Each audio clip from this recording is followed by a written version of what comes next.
if I can. Some of the stuff Nice I'm to going see to have to them. pull up. Yeah. I didn't even realize this could fold all the way flat. Otherwise, I could have done more. Worries.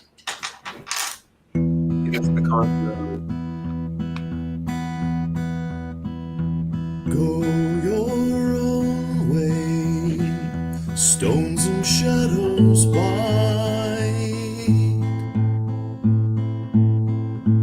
willows whisper of darkness deep and wide.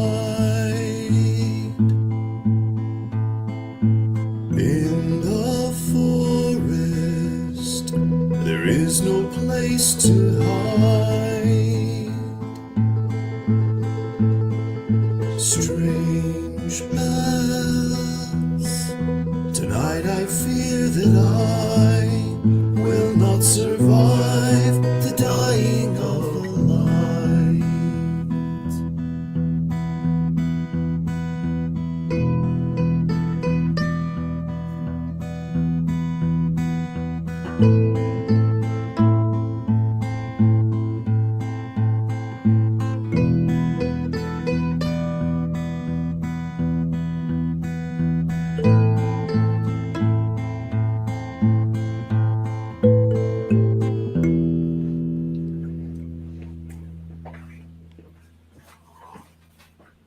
This is The Dying of the Light, a series from the Starfall Collective. The Starfall Collective is a collaborative storytelling group using the Dungeons & Dragons game system as a vehicle for creating rich and compelling stories in a fictional world we've been developing together for a while. You can find out more about the collective, as well as the stories we're telling, at thestarfallcollective.com. We are back with a new and perhaps final episode of this series. In a moment, we'll find out who's in it, but first, a recap of what has been going on, and I'm going to do that with light visual aids, just for fun. For those of you watching, you'll be able to get some me and also AI-generated junk to see. First, let's start with the scene above. This is the platform where the main of the party is fighting the Coven. Now, this has more information that has been explicitly divulged, but like I've just told these guys, I want to make sure there's clarity and whatever. I have, and to tell you all something, by the way, I have mapped this out and I've read a bunch of the, I've been really researching to try to make it a real, actual, by the book fight. And part of my goal there is that it's not an obvious total party kill for either side. It's not like y'all are just going to win. And it's not like they're just going to slaughter you. I tried to make it a genuine, fair fight. If it were just you guys against the 6 Coven, maybe even the 5 remaining Coven, it would be a total party kill. No, just hands down. Y'all would lose. You have additionally helping you an ancient copper dragon and a lich, each of which are more powerful than each of the Coven. But each of them has also expressed reticence to go up against the Coven themselves or whatever, because together the Coven is quite powerful. Neither of them knew about the thing that you now know, which is, and I'm laying a few things out to help you understand that the Coven are not in fact wizards and druids and necromancers and such. They are warlocks, and their patron is an elder brain down below, for reasons that I'm happy to tell y'all later. The way patrons and warlocks work in D&D is it's the source of their power. They are warlocks. Sorcerers or warlocks? Warlock. Okay. A sorcerer is a magician who has innate natural magic ability. A warlock is somebody who makes a pact with a usually evil source in exchange for power. I do your bidding. In this case, it's 6 of them who have formed a coven, which, fun fact, is also a D&D thing, which has special rules about how covens work. But that's neither here nor there at the moment. So I just want to give you all a sense of what's happening, how this world's working, etc. Those of you who happen to be looking, you will see that there are some blue creatures in blue here. If you don't mind, you can just hang it on there. There are creatures in blue here that are what I referred to before as the lifelike statues. They are petrified and sprinkled around this plane, this little platform, for various reasons. When the others came, the various members of the coven were just doing their own things. Wira, Gotish, Simdaron, Braka, Garaton, and here Fa was right at the entrance to this mouth where now Yoshka stands. Yoshka and Tol having pushed Fa down deep into the regions below. Unbeknownst to them, they pushed him down, not that it necessarily matters, but they pushed him down to where his patron power is. Zevek and Neno also descended. Zevek apparently realizing that something important was happening there. Also possibly, you don't know for sure, motivated by the fact that various ones of you have been hearing appealing messages to come to me, come. Zevek has arrived. Now, arrived down below with Neno, whose floaty pants seemed perhaps to save them from a terrible fate. Back into the main of the story, or the part where we actually just left off. In this underground kind of grotto, there is an elder brain in a pool of water, and has tentacles coming out from all over. It's a relatively small space. I mean, when I say that, it's just not a big open cavern. It's got, as you can see here, 1, 2, 3, about 30 to 40 feet radius around it of water, and then there's a gravelish, rocky sort of cave floor for about 10 or 15 feet, and that's it. That's the whole of this thing. It's almost hemisphere above. Now, the water from this is washing upwards around the elder brain. He appears to be doing something or have done something, and shooting out the top. It's not a huge amount of water, but it's up there, and it comes out at the top at the point at the fountain at the top of the hexagonal ziggurat. That water flows out, gaining volume as it flows. Mist, being imbued with mist, the water gets more and more voluminous, and then pours off the edge and becomes the 6 rivers. Where you guys lived, Garaton and Simdaron and some other rivers, these rivers, where Diamondback was from at the very beginning, this was a wide, slow-moving bayou with thousands of gallons an hour or a day sometimes, or whatever. It has way more water where you knew it than the rivulets that are coming down, and then they come into little streams. The other thing is that Zevek, standing in the water almost fizzes and bubbles off of him. When it touches him, he seems to have this effect of denuding the water of its imbued extra volume, and the magic mist evaporates out of it. It kind of escapes from within the water and then is quickly eliminated. This place was dark.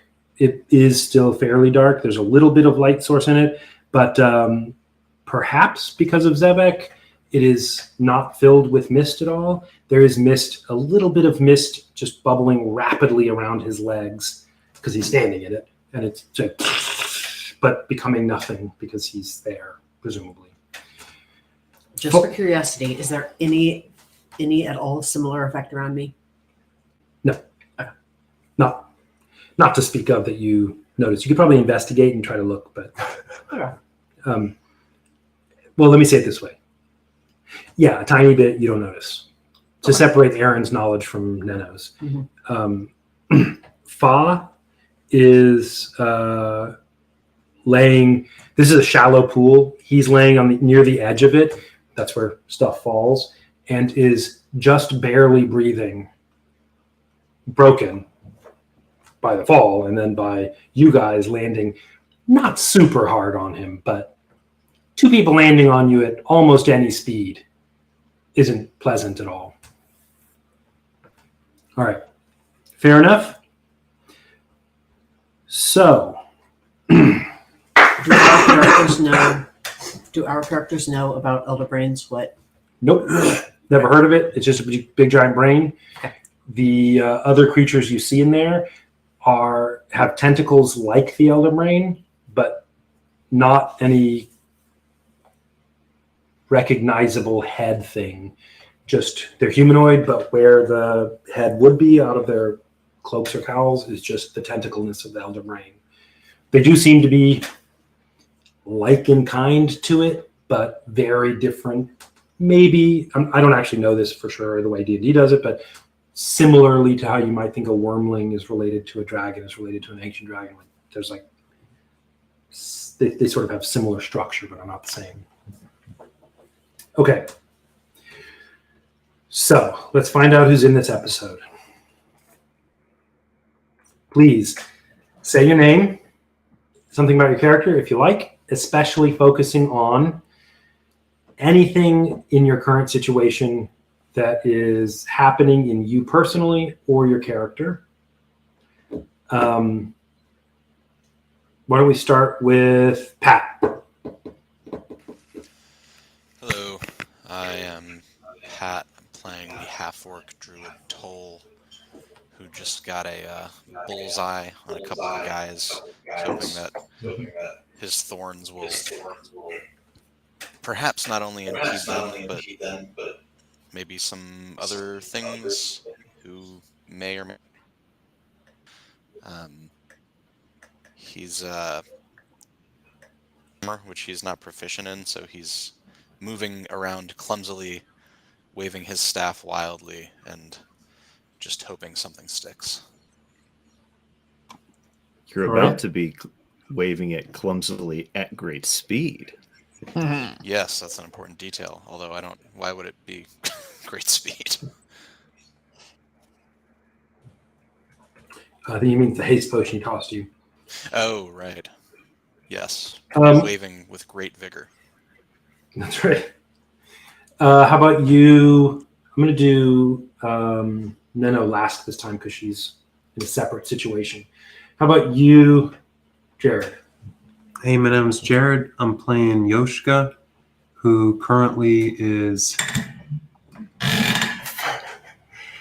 not super excited to be parted from Zevik and to have magic back on the field against the gods of this world.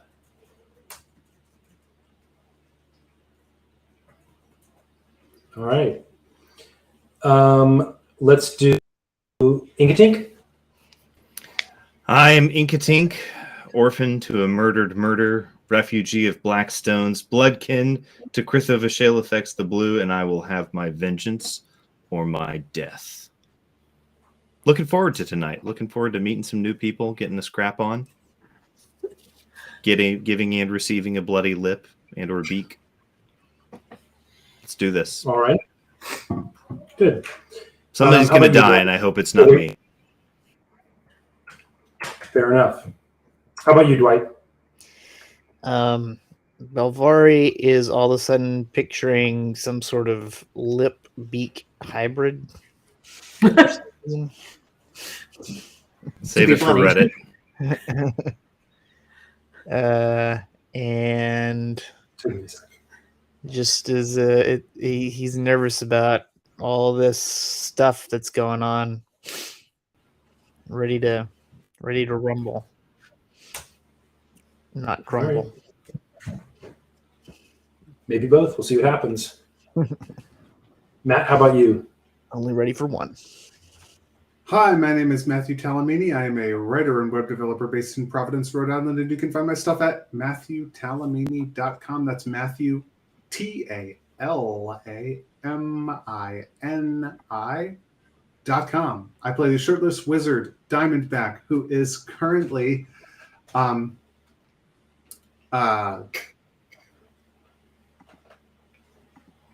playing for all the marbles. What he wants is to restore the Snake Clan, and he knows that it all hinges on this. All right. And Aaron Joy. Hi, I'm Erin Joy. I play Neno. She's a cleric and ranger and forest gnome. She seems to be permanently deprived of magic use, regardless of whether or not she is with Zevik. She, as soon as she saw the fountain up top, her brain went to her god of underground waters, and she was intending to jump down the spout. But Zevik and circumstances intervened, so she ended up going down the mouth instead. She's now landed in what looks like a pool, and it's water, and it's underground, but it is gross. And so here she is, and her thoughts are the water had to come from somewhere. Regardless of how gross it is, it's water, it's underground, it is in her god's domain. So she's going to be looking for where that water is coming from, and she's going to go undergrounder if she can. But at the very least, like from the second that she realized she was in water underground, she's started her hand symbol prayer stuff, but on the surface of the water instead of the dirt or whatever ground she does it on when she's not in her god's domain. She's mentally freaked out and is in the process of just throwing herself on the mercy of a god that she's pretty sure has intervened in the past, but has never actually spoken to her directly. So it's a big hurl to hurl herself into his hopefully caring hands. Now, you have told Yoshka and Talad about your god in more detail when y'all were in the hole previously. Right. But not these other guys, and not yet the listening audience. Will you give just a brief gloss of what Neno's primary devotion is, or how that works for the god of this underground waters? I say devotion, I mean practice or whatever. Yeah. She's pretty much the only one she knows who worships this god. She thinks in her childhood there may have been some people who worshiped similarly. She started worshiping him on the death of her new husband, when she realized that her husband's blood and all of her tears were flowing down into the earth. And that was the impetus for her. Her prayer life is a very tactile thing. Like she's got some tracing patterns that she traces as like a meditative focus for her. She is aware that she is sort of kind of making things up as she goes along, but that's out of ignorance and not out of malice or bossiness. And Hubris or something. pardon? Not out of hubris or something. Right. She, as far as she can tell, whatever she's doing is she has the favor of her god, because just on this adventure alone, well, prior to this adventure, she was able, as best she can tell, to save the lives of several vulnerable children from the bell by casting them into the water, into her god's mercy. Into underground waters. Well, they were river, Into but okay, gotcha, they were. gotcha. Her god seems to have saved them when they were fleeing from the bell and from the cave. Oravan. Oravan, yes, from Oravan. by taking them into a surprising above ground, underground water spout through a cleft of the rock, spitting them out into the river, from which they were able to get on the other side. So those are two pretty major interventions. And the third major intervention was he, instead of letting them drown when they were trying to unplug the city of Blackstone's drainage path, he sucked them all the way through underground into the whole of that ended up being Zevek's territory. Mhm. So that's a pretty major intervention. And fourth intervention, he Scaling guided them, with some water through the out of the hole back into the territory by following an underground stream that who knows how long it has been there. He may just have laid it out just for her. All right. You also met a very old man named Rendall, who Right. had a vague recollection of escaping from the forest into the hole when he was 3 or 4 years old, by his mother giving him to an old woman who dumped him in a river. It sounded very familiar to me. So here you are in a underground grotto full of water and a creature who is saying, "Yes, come." And Neno has feelings to feel and things to think and beliefs to believe and things like that. And was it conspicuous to see the waters growing? If they're growing up on top of the land, that's fishy to her, because that's clearly not her god doing stuff. That's somebody else faking his kind of water, but it's like bad and magic-y and suspicious. It appears to be, now that you've seen it, growing here under the water, getting up to the top, under the ground, getting up to the top, flowing and growing, and then the impression is it falls and grows and it keeps growing, and 50 miles, 100 miles down, the rivers are wider and deeper and raging. Water is just pushing always outward. So this isn't like the source of all underground waters. This is like some evil anti-Christ water.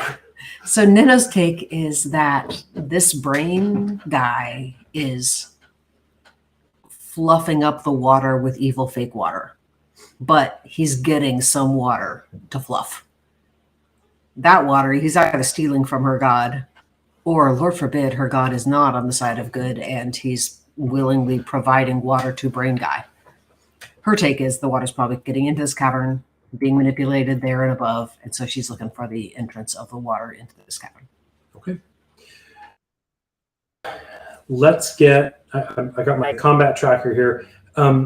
For various reasons that don't super matter right now, the encounter builder in D&D Beyond is a little bit tough to use for the kinds of stuff I'm trying to do. So I have it where I'm keeping track of,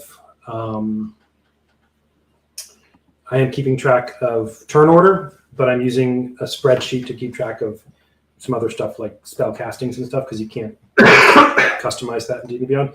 My reason for telling you that is just that if you see me flipping through stuff a lot, that's got to get to the right spot. And my paper is electronic. Get you some more monitors. That's true. Dining room monitors are all I really want. No, I believe we ended on your turn, I think, right? I'm going to say yes. We ended on your turn, and now we're just going to continue with that. You and Zevek and Yoshka landed in this. Sorry, Zevek and Neno landed in this underground grotto. Mm-hmm. You landed on Fa, You look, you see this brain and these figures in the background. Two of them are taking the corpse of this hag that was just slaughtered, thrown down, and you now understand she was consumed by this brain, but not her body. Something else was consumed. And she's being thrown into this sort of like sliding gravel stench pit in the back that just, who knows what it is. It looks like probably a mass grave or something like that for any creatures that get sacrificed. Fa is barely breathing, and the end.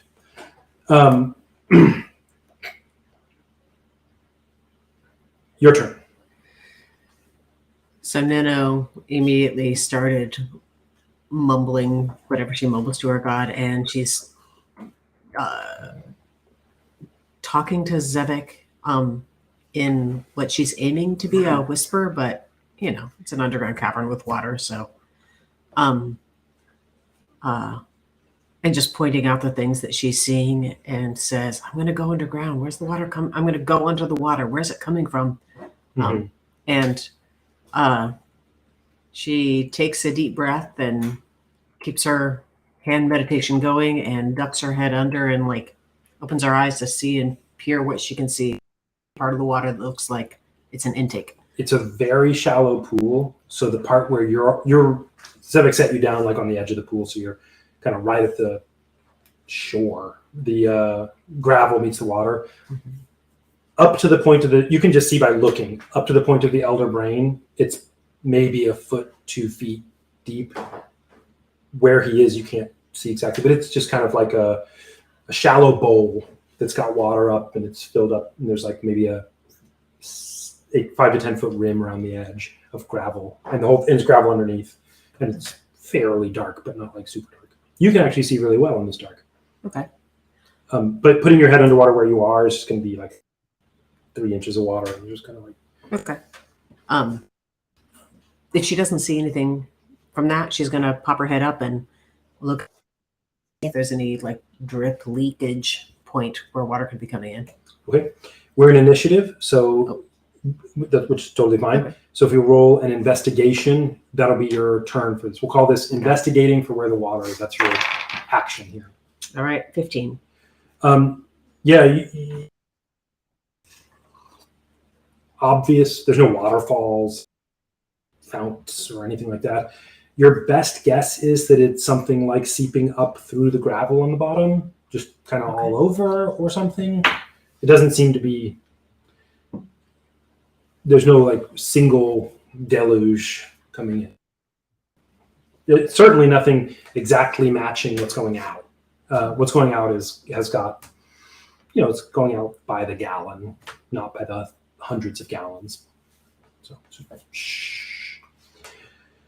kind of a geyser around him, around the brain. Okay, we're gonna go back to. So I'm gonna initiative so that the 2 spaces of the battle are same initiative. That's relevant. So I'm going to go ahead and pull up our map, let you guys see what's happening. I'm going to share that.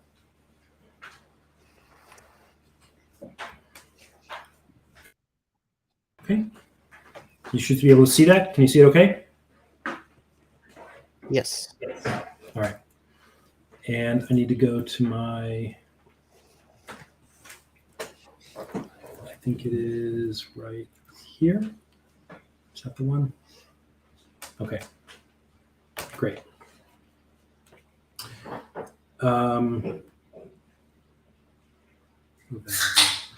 We are up top. It is Garatone's turn. Garatone has just been basically smacked by Belvari with was it a sling, Belvari? Is that what you used? Yeah. I thought I missed, but oh, I can't I remember. think like 7. no, I think you did 4 damage. No, Somebody else missed. Somebody else. I think Diamondback hit somebody and did 4 damage. I remember him rolling a 4. Okay. Well, you encountered this guy, Garatone. Didn't quite hit him. Garatone has. Hit him and it didn't hurt him. Okay. Garatone has his back to you. What you can see, Belvari, is that he's at this undead Girolon, which, as he's working with it, it seems to be unstiffening and sort of like creaking and kind of moving.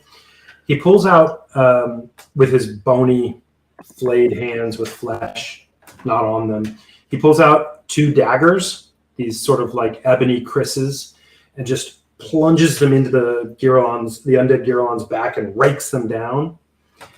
And then, leaving the daggers there, he takes his bone hands and just slides them into the Girolon's back, kind of mounting on it, and is now up on the back of the Girolon, which seems to turn and be controlled by Garatone from behind. His hands giving it a kind of way to tap directly into its undead systems. Those two are now, for now, those two are right now coupled together, and that takes his entire turn. It is now, sorry, where's my D&D Beyond? Hold on, there it is. How was that? Aha! Now it is Arasanala's turn. Arasanala is, it's going to take me a minute to get used to. Can I ask a quick question? Do it. Just because we're looking at this map sort of newly and seeing sort of the names, there was one of them that Diamondback pointed out and was like, everybody concentrate on this one, kill this one first, and then move on to the next one. Yeah. Was that Weira That was here? Okay, just That was making Weira. sure. Yep. And you'll note that Inkatink ran towards you. Toll ran and split the difference because of Gotish, but did also attack Weira. Arasanala is, you can tell she has a strange combination of like rage and glee and a kind of maniacal frenzy about her. This is something she's thought about probably for more hours than any of your characters could imagine. Certainly for more hours than we have been alive. That's right. Combined. Almost certainly, maybe combined. She, let's see.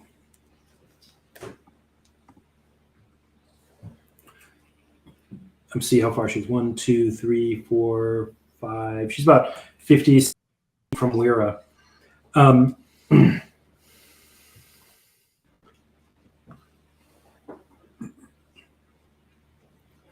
So, and I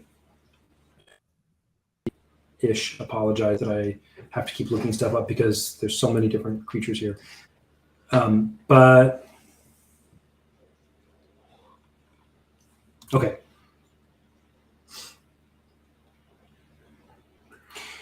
Arasanala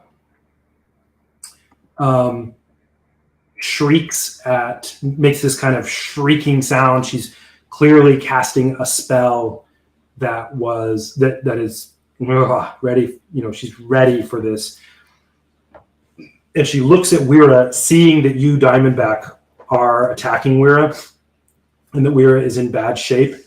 And she shrieks out something you all don't understand, but it is the exact same thing you saw Fa do to Sevek a minute ago, and casts Power Word Stun on Weira.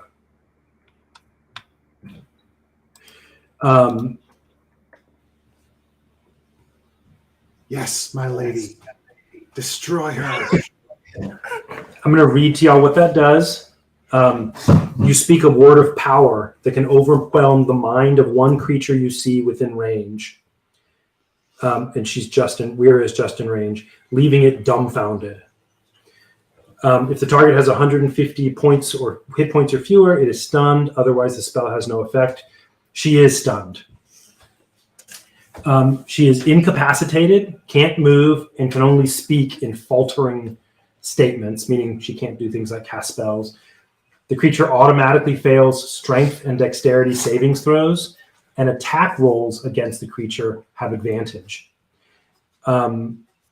She can make a con saving throw at the end of each of her turns. If it's successful, she gets her wits about her again. She's the one who's also, I knocked her down with the arrow and she's stuck in the thorns. That's right. So she can't even struggle out of the thorns right now. Yeah. Diamondback's tactic of quick, everybody attack one. She's getting just slammed hard. Okay, so that is Arathanal. She doesn't move from where she is. She is just there and doesn't need to because she's casting a spell. It is now turn. He has just landed, this ancient copper dragon who's friendly to you all, very friendly to you all, but has been highly reticent to come here for his own personal interests about dragons and his one remaining offspring. He comes and is, let's see,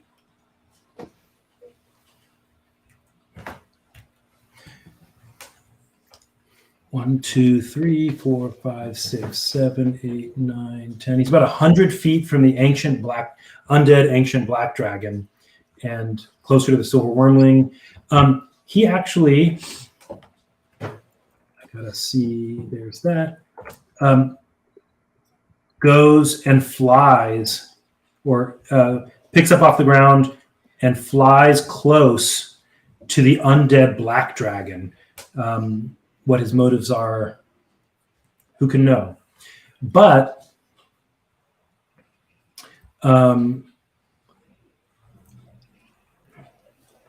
he's not able to get all the way there, but he gets very close to it.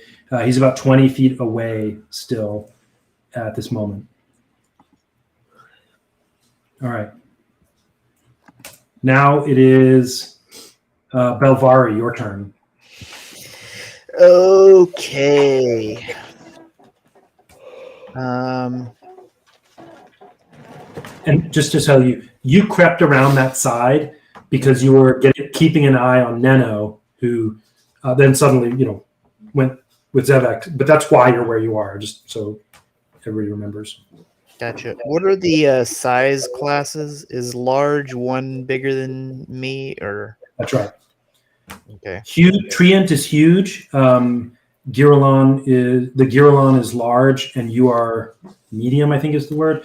And a way you can think about that is something that's 2 sizes bigger than you. You could walk under its legs without needing to duck, or under its edges. The elk or the trees, something like an oak tree is 2 sizes larger. A Giralon is going to be something like a silverback ape type of size. It's like way bigger than you, but not, gigantic towards you. Gotcha. Can I run straight towards Yoshka until I am just below the Giralon? 1, 2, 3, 4, 5, 6. You can do that to about there if you dash, which means use your action also to run. Oh, gotcha. You can run 30 feet, just normal movement. Okay, I will do the 30 feet in that direction. Okay. Puts you there. Gotcha. And remember that the Giralon and the Treant are petrified. Yeah. Yep. And just a second, I need to look something up. Oh, I forgot. Belvari's had a close encounter with the Giralon before. Mm-hmm. Now there are 2 of them right near him. Punched me repeatedly. With multiple arms. They have a lot of beating arms. That's right. Okay, just a second. Looking up. Where's my thing? All the better there it to is. dismember you with, my dear. Diamondback and Yoshka, y'all are coming up soon. Okay, so now you've put me where I am. Say it again. You've put me. Yeah, I moved you to where. Gotcha. I will summon 8 wolves and Okay. put them 60 feet from me towards Garatone. Okay. Which I can add that if you give me 1 second. I'll put wolves as a whole pack. I'm going to do them all at once, kind of. That's pretty cool. A wolf pack? Mm-hmm. So I'm going to go like this, and this is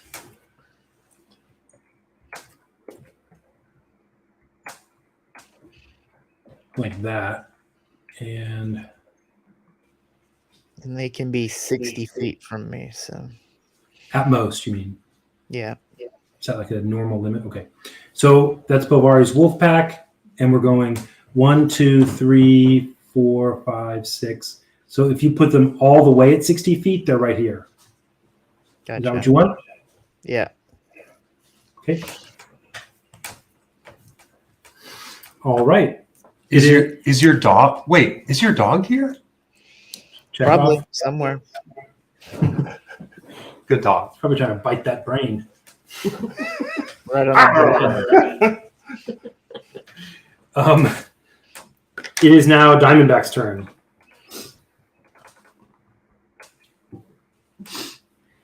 Awesome.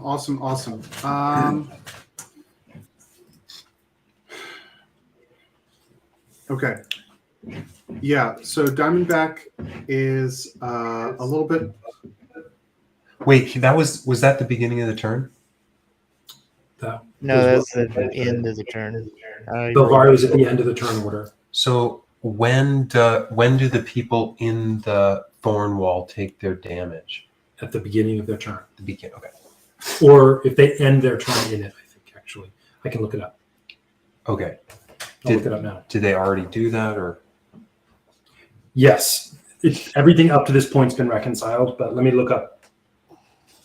I don't know what the rule is on that. But go ahead, Diamondback. So Diamondback is going to take the potion that Inkatink handed to him, and Now I think that he's going to drink it. I believe that that's going to consume Diamondback's action to drink that potion. Is that how you've been doing it, Sir Robert? Yeah. Okay. So it's the potion of speed. When you drink this potion, you gain the effect of the haste spell for 1 minute, with no concentration required. The haste spell is until the spell ends, the target's speed is doubled, gains a +2 bonus to AC, has advantage on Dex saving throws, and gains an additional action on each of its turns. But that action can only be used to take the attack, dash, disengage, hide, or use an object action. Nice. So I think what I'm going to do. So I get another action, I think, when I take the potion, because I have the haste effect now. But I can't actually use it to do anything super useful. But I think I can use it to attack her. Yeah. So he's going to drink the potion, pull out his wicked-looking snake tooth dagger, and well, you know what? Actually, I have a thing in my inventory called a flame tongue dagger. Okay. But you know what? It says it takes an action to. I don't remember getting this, which is why I'm a little suspicious. But it's in my inventory, so presumably I have it. But I haven't actually taken the time to speak the command word.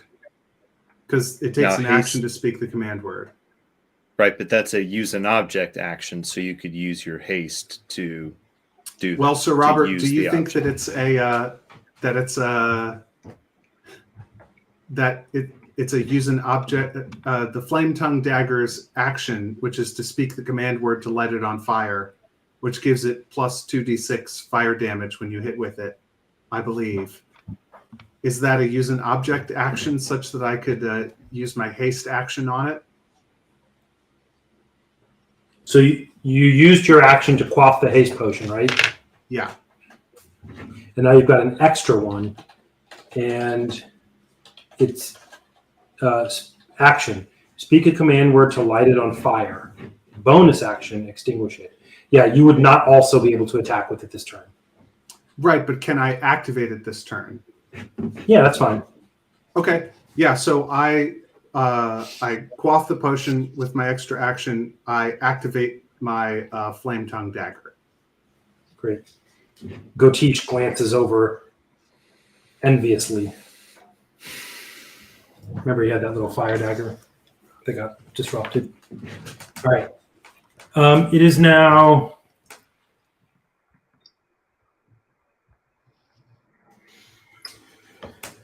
Fa's turn. Hold on, sorry, 1 second. Sometimes I have to pull this up so I can see what's happening here. And where is that? There it is.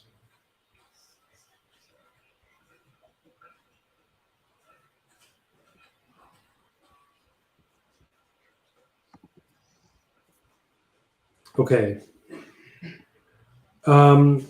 Fa doesn't have a meaningful turn here. It is now Wira's turn. Wira is not able to do much. She is in her stupor. At the end of her turn, she needs to roll to take to measure. Yeah, thanks. She needs to roll because she's in this thing, but she also needs a con savings throw against. She also needs a con saving throw against the power word stun. So let's go ahead and look what that is.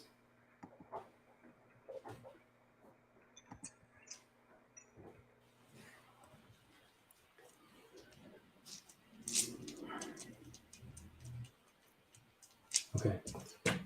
For her con savings throw, she rolls. This is to see if she gets unstunned. Whoa, where'd my stuff go? There it is. She does not. She stays stunned. And for her get out of, what's your spell DC save for the Wall of Thorns? Toll? Tall. Sorry.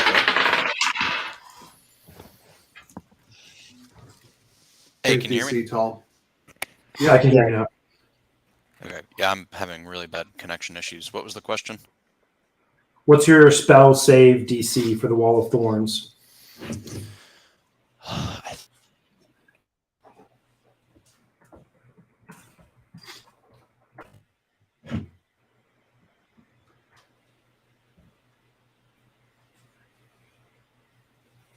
It'll be on your sheet. I can also Or look. it's Down to the probably- spells tab.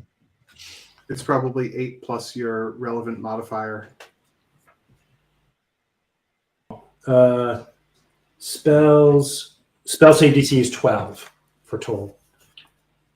All right. She does save against the Wall of Thorns. However, on that, she takes half damage, not no damage, which is pretty intense. Wait, is it a dexterity? It is. She is prone, so she fails dexterity. Oh, she just saving auto throws. fails. All right, that's right, because she got knocked down and she's stupefied from her stun.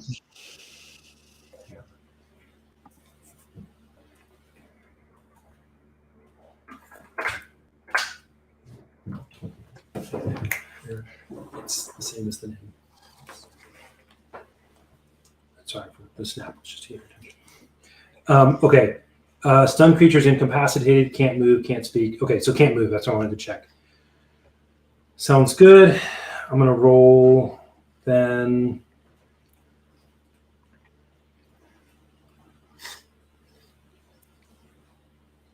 There it is.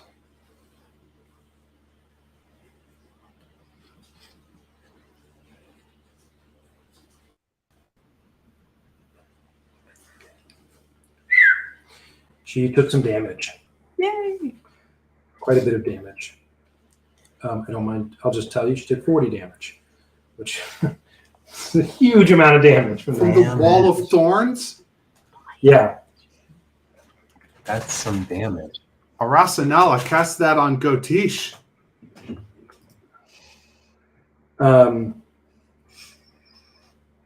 Hey, sorry, my internet died again.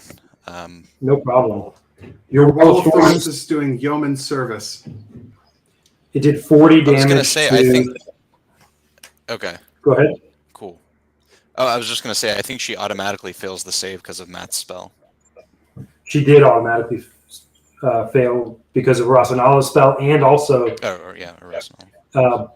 Yoshka had already knocked her prone as well, so she couldn't use a dex save on it, which is pretty intense. Okay, awesome. Now it is Fa and Weira both had meaningless turns. It's Yoshka's turn. Okay. I want to shoot at Fall if he's not just obscured by the thorn wall. He's down deep. Or, sorry, who's the Weira and with the Gotish. sword? The flame sword. Gotish. But he no longer has it. He got disrupted. Let's see. And he's Do I riding the need to guy, move right? towards him. Gotish is on the multi-armed beast. I have a short Gotish bow. is Garatone is on the multi-arm beast. Okay. Gotish is over here. He's Okay. 1, 2, 3, 4, 5, 6, 7, 8, 9, 100 feet away. Okay. I will move 30 feet towards him and shoot him. So that means what's the, for bows at, And just so y'all know, the water on this map is inconsequential. It's in a channel that you can easily step over. It's not like a tripping hazard or anything. do I roll at disadvantage if it's at the, range 80 feet? Okay, so it's within my normal. Now you're 70 feet away if you move 30 feet. Okay. You want to move So- only 20 instead? I rolled a poor 6. I get, Did you move 20 feet or 30 feet? If you move 30 feet, then you're 70 feet from him, which is very close. If you want to stay 80 feet away, you can move 20. You can stay back a chunk. yeah, I guess I just want to move close enough to get within that range. So So you're 80. Okay. Yeah. So now what? You I rolled a 6. rolled a 14 to hit. Does not hit. An arrow goes into the wall of thorns.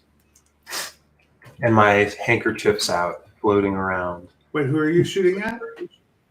Gotish. Oh, good. Nice. Note that your handkerchief adds damage to melee attacks. Or can add damage to melee attacks. Not bow, not ranged. Okay, Hey, don't call him man. He's just being stylish.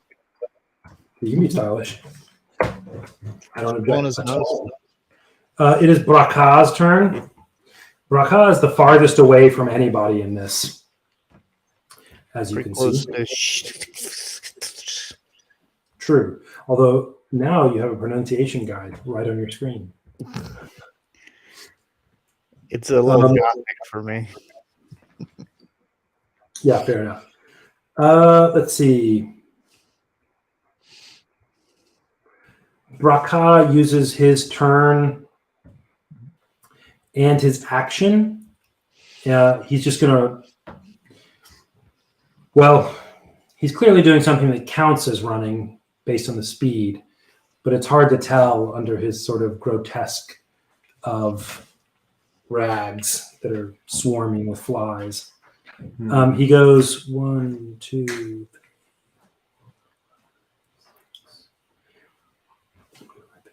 He kind of sprints in towards the action. So it looks like the river things don't slow you down. Right. They are inconsequential for this. They're in these little channels that are in no way a hazard. Gotcha. They're very narrow. It is now. That was Yoshka. Simdaran's turn. I thought Cinderon kicked everything off.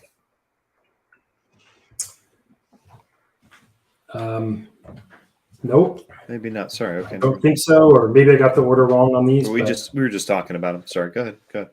Yeah, maybe. You hadn't moved tonight. Yep. So Cinderon is here. He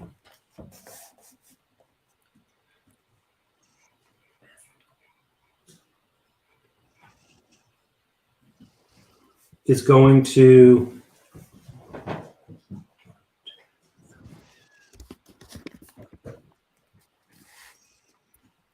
run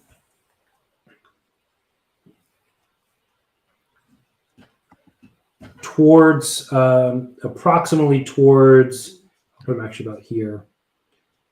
Yoshka and Toll, but he's still far from you. Not like super far. He's about 100 feet from you or so, maybe 110. Not really in the happening yet. Next is Toll. It is your turn, Toll. Okay, am I able inside the thorns? Depending on the attack, yes. You can't grapple her without getting seriously hurt. Probably. No, I guess actually definitely because fail. But if you're shooting an arrow or something at her, you could do it. I don't think it counts her as being obscured or anything. So you would get disadvantage for a missile attack. And then if I were to like wild shape into something and actually hit her, I would be damaged by the thorns. Then You jump into it and yeah. Okay. Well then, I think I'll just try an acid arrow on her. so you'll get disadvantage on that. Yeah.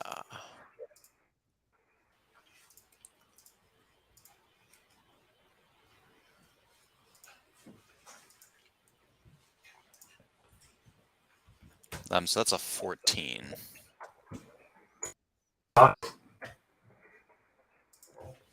You said it does not? Let me see. It does not hit. Okay.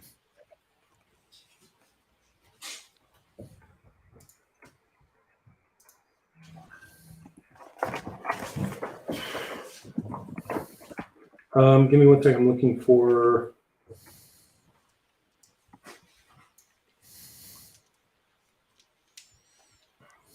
Oh, there it is. Would you use acid arrow? Yeah. Acid arrows do damage on a miss. Half. Oh, do they? Okay, great. Half 44. So you want to roll 4d4 for me? Yeah. Cool.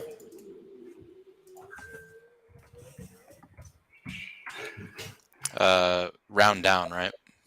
Mm-hmm. 6. Okay. And that was on Wira, right?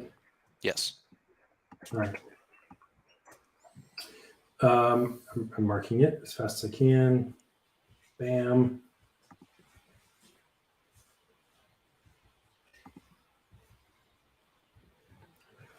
All right. She's looking And I guess I'll use my really, movement really. to get 20 Oh, it's a 90-foot range. Yeah, I can hit her. She's looking really rough. Okay, so I'll use my movement. To walk in a line perpendicular to the wall of thorns to close the distance between both her and Gotish. Okay, 1 second.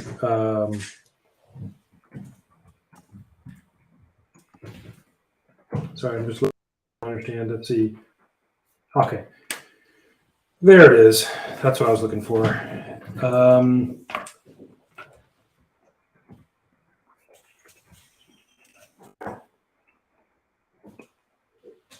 Do.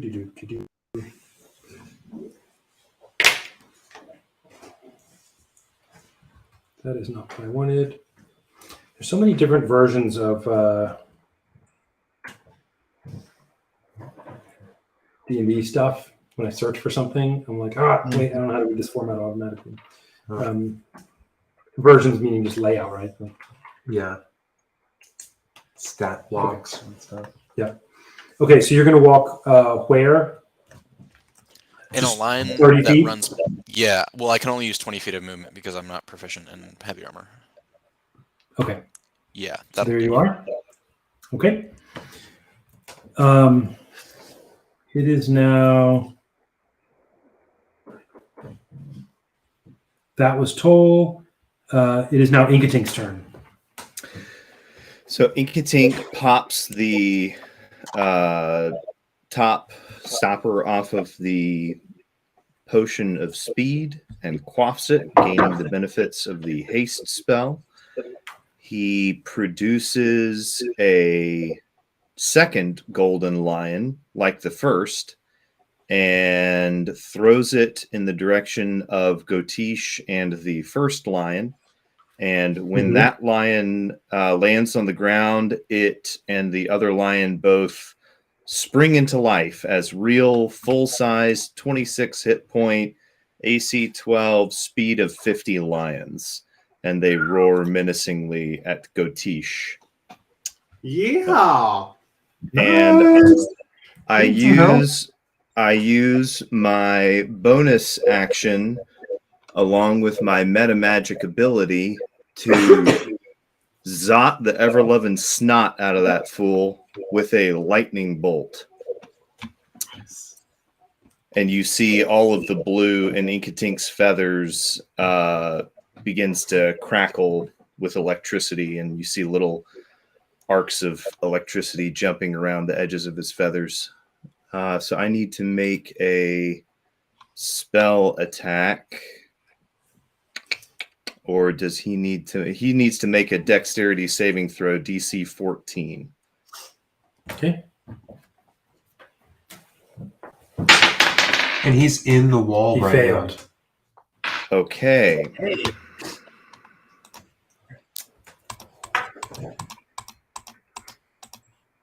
He takes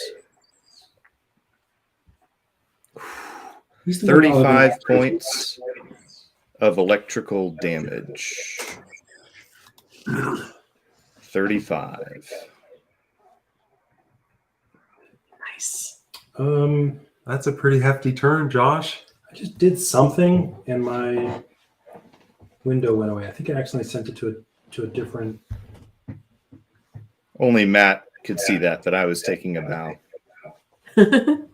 I saw it. I didn't quite understand your turn.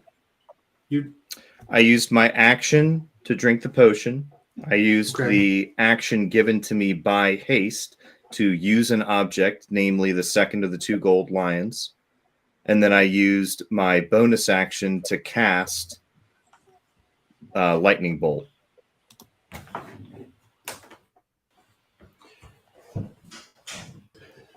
How does that sounds fine? How does casting lightning bolt as a bonus action work? I'm not familiar with it. I used 2 of my 6 sorcery points to use one of the 2 meta magic abilities I have, Quicken Spell. When you cast a spell that has a casting time of 1 action, you can spend 2 sorcery points to change the casting time to a bonus action for this casting. Love it. That's Sorcerers. the word for word Yeah. rule thing on Cool. the character sheet. And you did 45, you said? 35. 35. Okay. All righty. It is now. And I take it the lions, because they just got summoned, they can't do anything on this turn. Yep. summoning sickness or whatever. Sure. Let's see. Give me a second. I'm almost here. Where's that one? There it is. That was Inkatink. It is the next of our group. It is now Garatone's turn.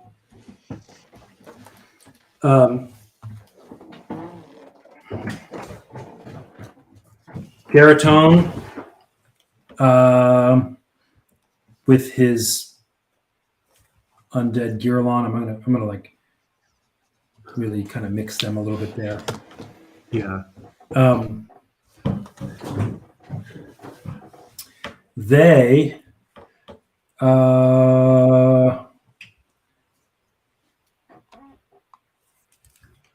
just sorry, I'm trying to grab them. There it is. He's up here. He goes.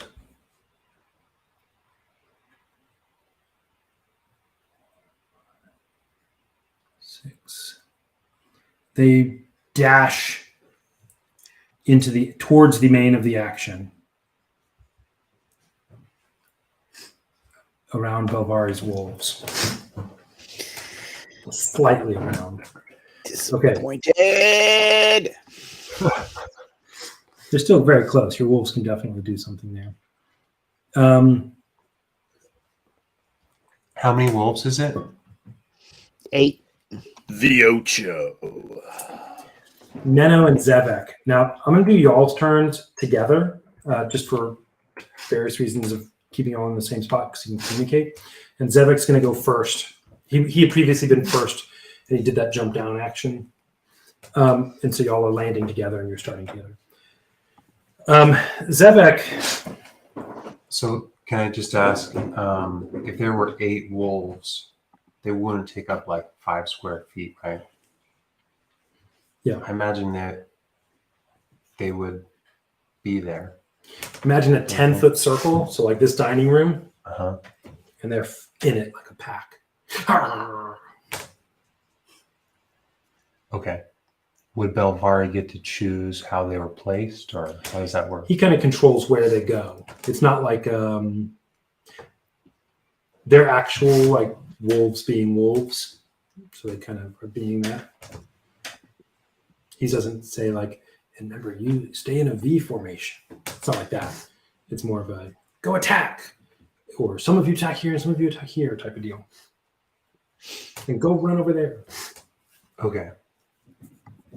But he did get to place them on the map initially, right? Mm-hmm. He summoned them in a spot and then moved them to that spot.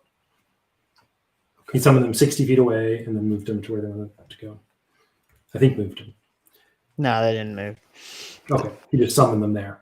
They technically should get their own initiative thing, I think, but you can also just make them move. I'll put them right after you. And I'm just pulling up Neno's thing. All right, Neno and Zevek. Zevek and Neno here. So y'all have just gotten in here. When y'all landed, the Elder Brain again iterated this, come. But you, this time, sort of heard it as though it were echoing far away, almost ambiently. But it was, you can tell it wasn't directed to you, it was directed to Zevek. And the brain is essentially keeps pulling at him, the Elder Brain does. I have to, sorry, I may have to look up, I'm gonna have to turn this so I can see the screen. He uses a special thing called, where is it? So, Robert, we can see the Elder Brain's stats right now. Well, don't look. All right, that's okay-ish.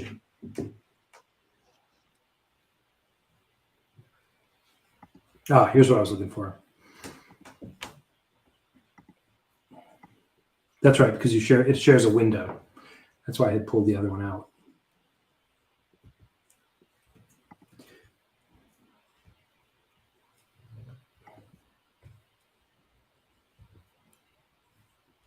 There you go. That should do it.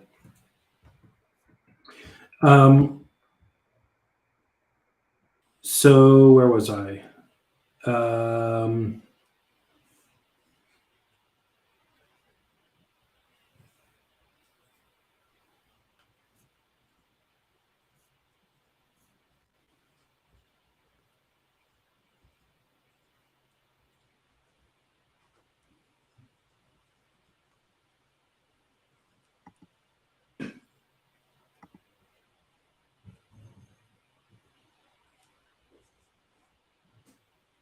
Okay.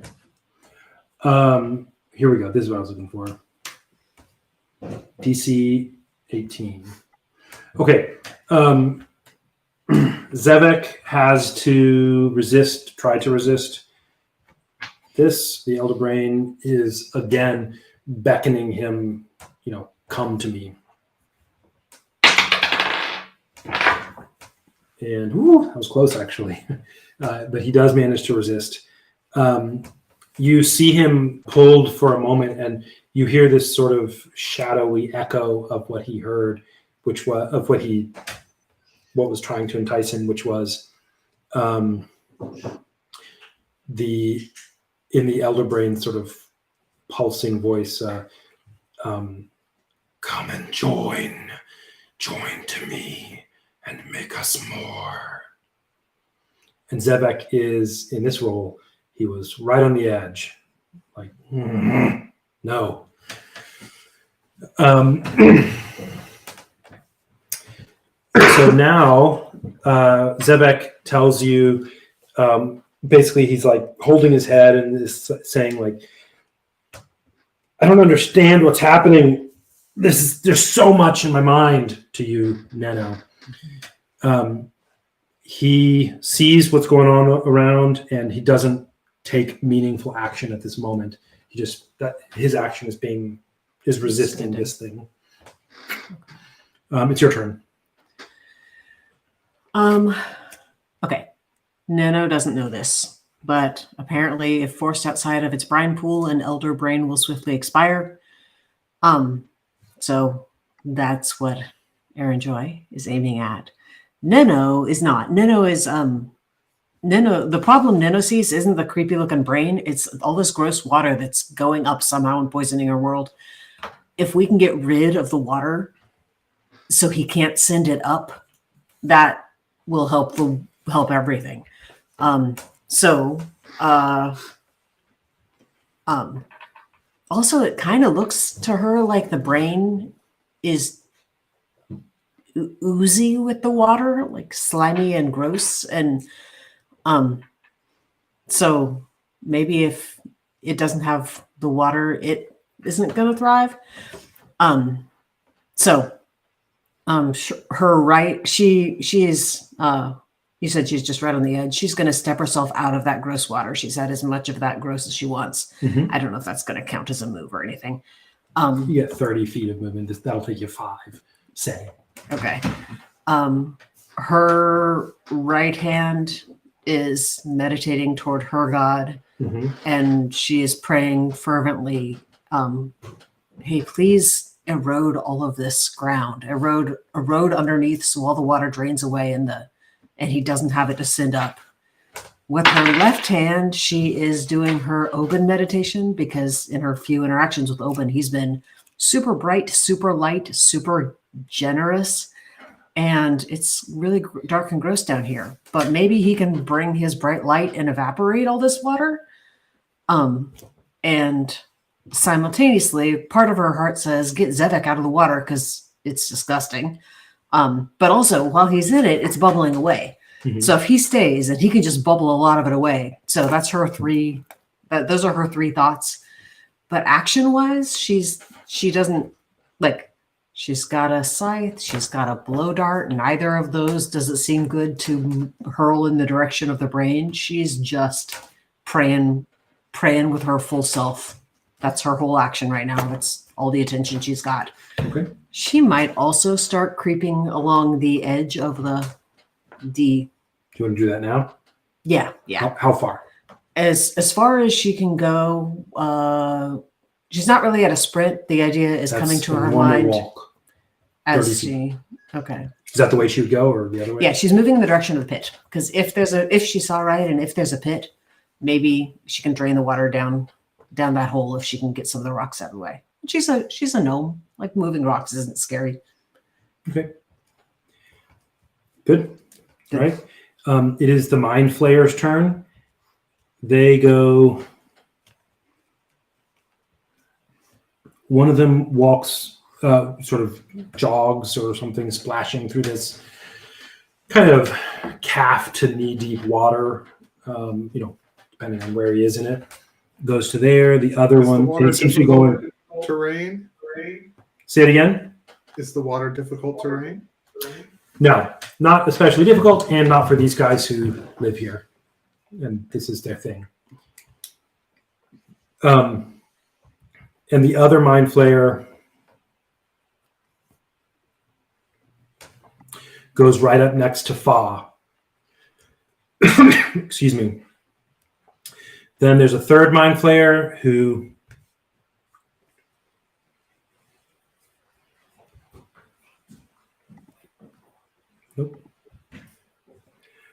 seems to be coming straight towards Zevek and ignoring you, Nena. And now it's the Elder Brain's turn. The Elder Brain, let's see here.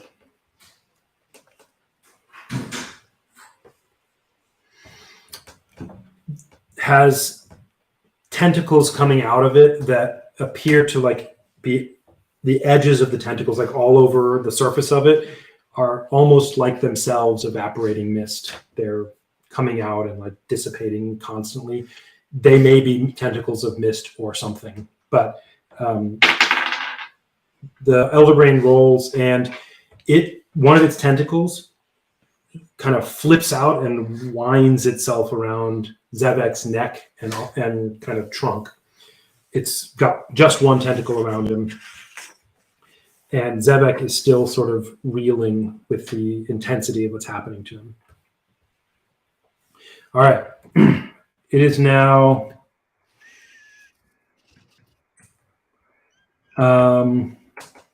oops, sorry. I need to stop sharing this and start sharing the other one. Now I'm starting to get the hang of where my screens are. Doing all right, Jared? Yeah. It is now the last of these guys' turn. In turn order, I mean. Which is Garatone. Did Gotish go? I don't think he went. Garatone going twice. So maybe I did the wrong one. Maybe Garatone went instead of Gotish. I got him order swapped or something. Okay, well this will be Gotish. Sorry, I just got the order wrong for next time. Or next time it'll be Garatone then Gotish. Maybe that's what you were noting, Josh. It's Gotish's turn. He is trapped in this wall of thorns.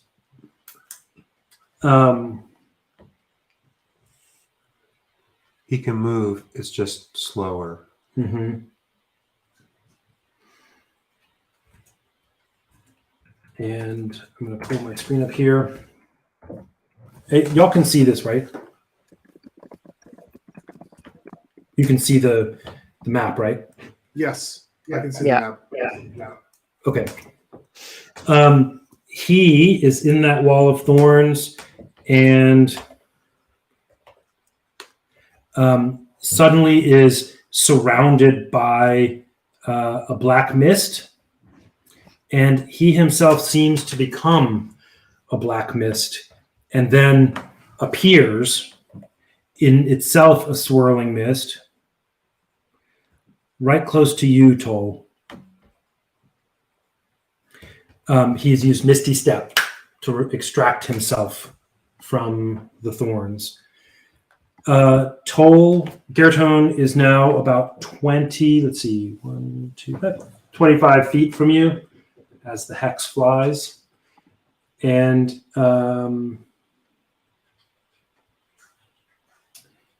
is going to cast. Ooh, man. Did Gotish get his damage from the wall? From what? From starting his turn in the wall? It's ending your turn in the wall. Ending. Gotcha. But he gets damage from moving through it. He didn't move through it. He used Misty Step. Oh, yeah. Good move. Yeah. He's trying. I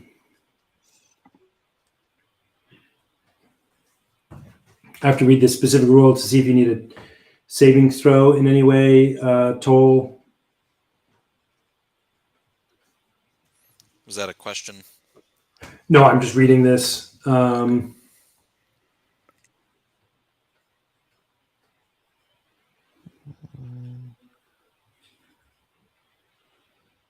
Yeah, enters or ends its turn.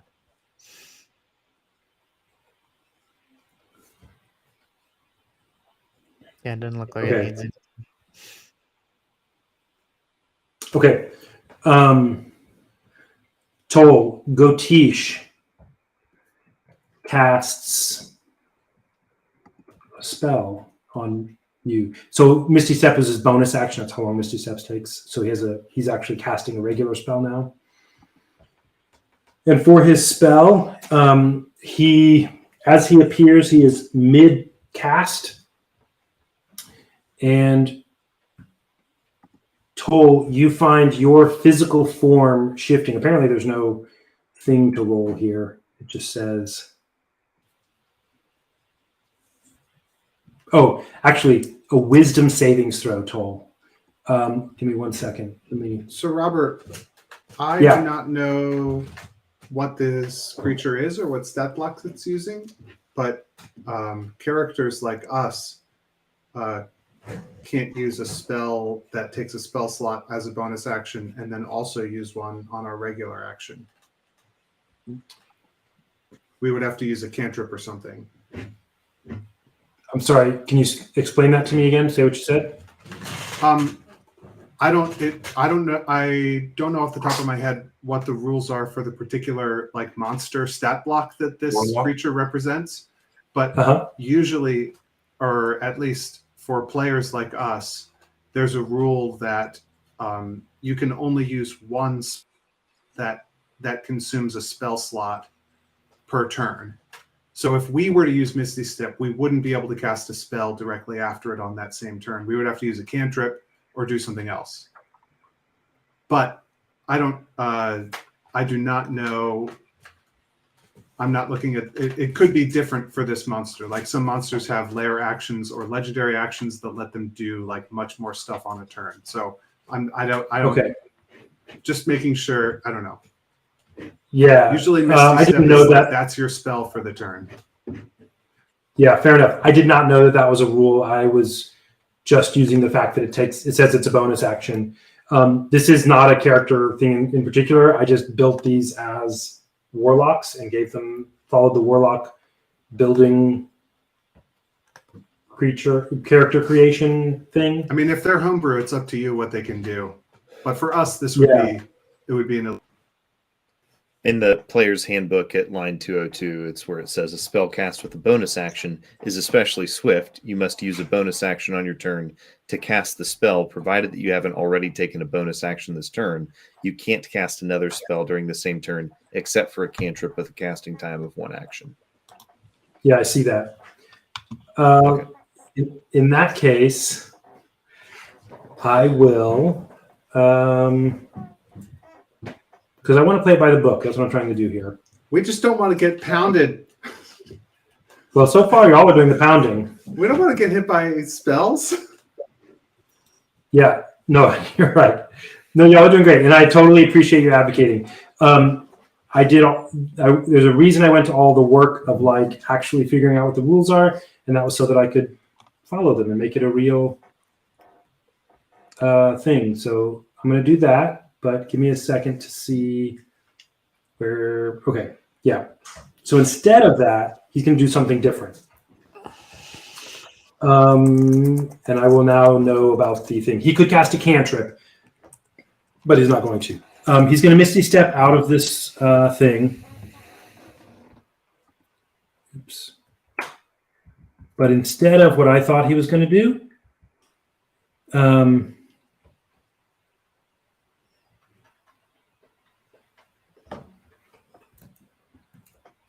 instead of that, he will.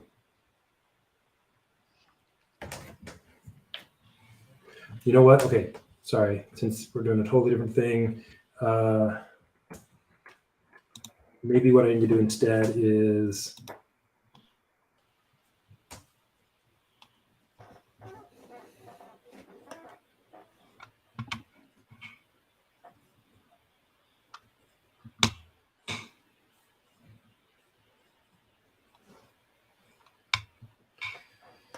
We must pound the bad guys to make the Coven Wiener Schnitzel.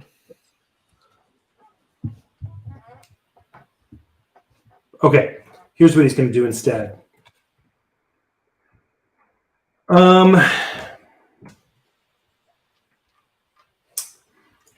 He swirls mistily, as I said before, a blackishness, but mixed with a kind of odious-looking greenishness as well. And he sort of, as he swirls out, he has this misty shape there, but seems to remain in a gaseous form. He has cast the spell Gaseous Form, which lets him, be in a gaseous form.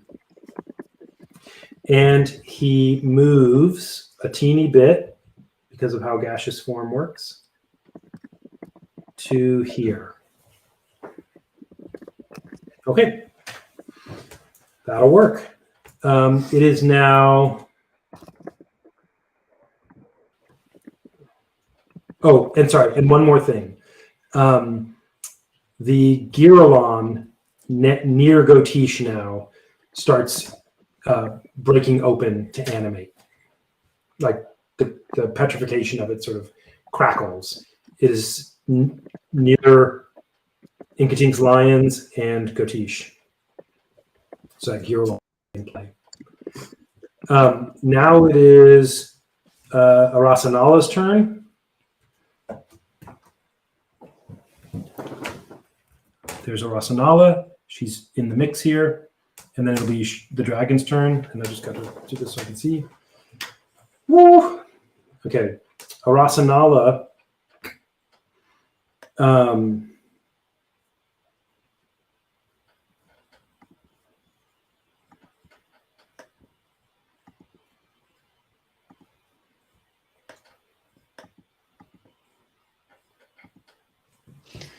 Do something casts. good.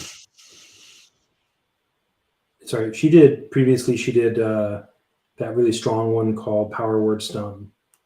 Okay. Rasanala casts Acid Arrow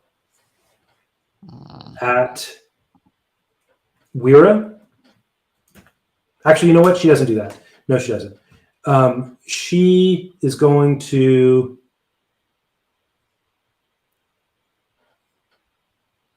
move towards her nemesis. She has helped you with Wira, and she is moving towards Garatone. And she has a... Garatone trapped her, not... Well, yeah. Oh, yeah, no, Right, sorry, I right. got Garatone and Syndron mixed up. Okay, yeah. Towards it with a maniacal focus straight at Garatone right now. She's dashed straight in that direction, and which happens to be actually also towards you, Belvari, but if you notice at all, you might be hoping she's not, you might be expecting that she's not thinking of you. I'll just tell you she's not thinking of you. You have heard through the grapevine she has a hatred for Garatone in particular.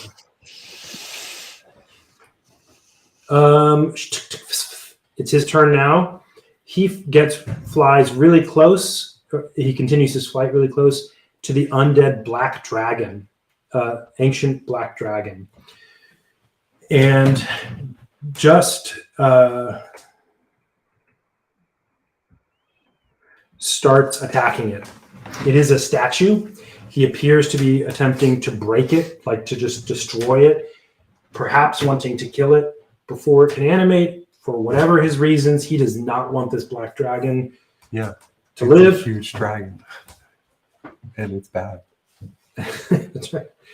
And as dragons go, they have a bitter rivalry, the good ones and the evil ones.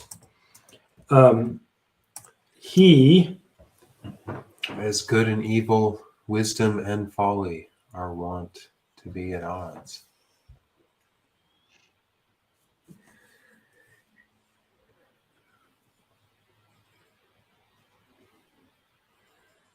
all right, he's going to attack this black dragon 3 times. That's a hit. Also a hit. Also a hit. Fun fact, these are plus 15 to hit, which Okay. is kind of intense. And then he does a total of, Plus 15. yeah, he's not messing around. He does 'If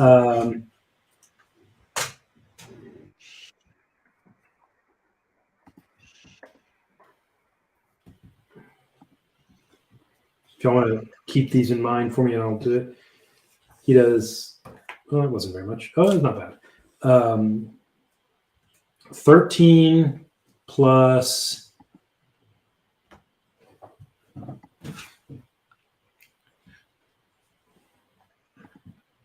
18 plus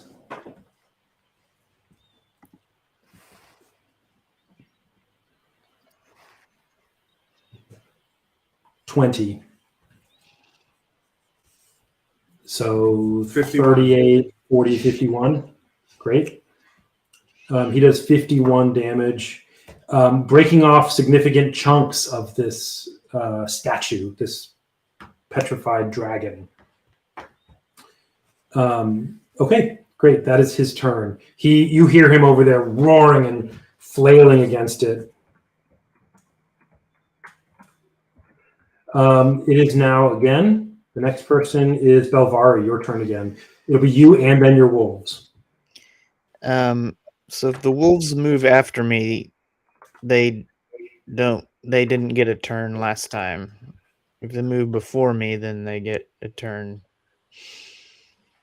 Would you like them to have a turn before you? Yeah, I guess. Sure, go for it. Yeah, they'll run over to.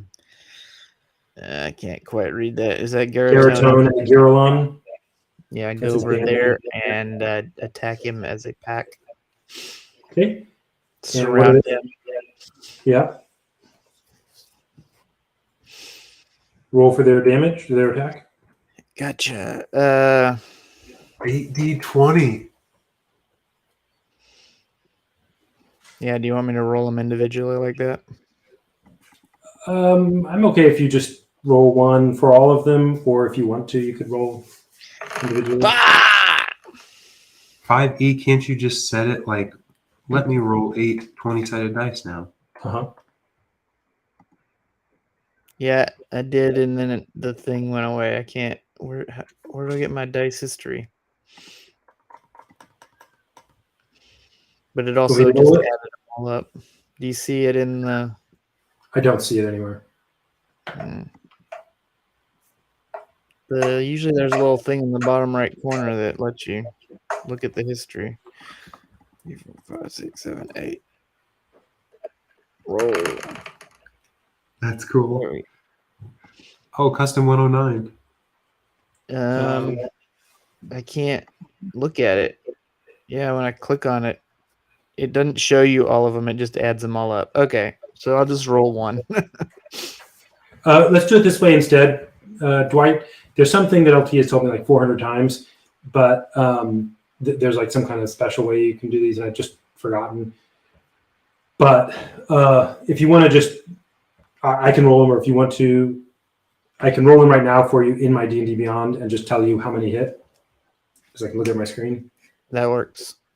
Okay. My 2 rolls went to everyone. Oh yeah, they're in the everyone, but it just shows the total for some reason. Oh, if you click on it, it shows the first two numbers. That's weird. Why can't? I've got 3 hits with one of them in that 20. Okay. Critical hit. So roll the damage, except roll for 4 damages because one of them doubled. It's a little loose on how the rules work, but whatever. Gotcha. Let me. This is attacking Garatone and his undead Girolon band. Yeah.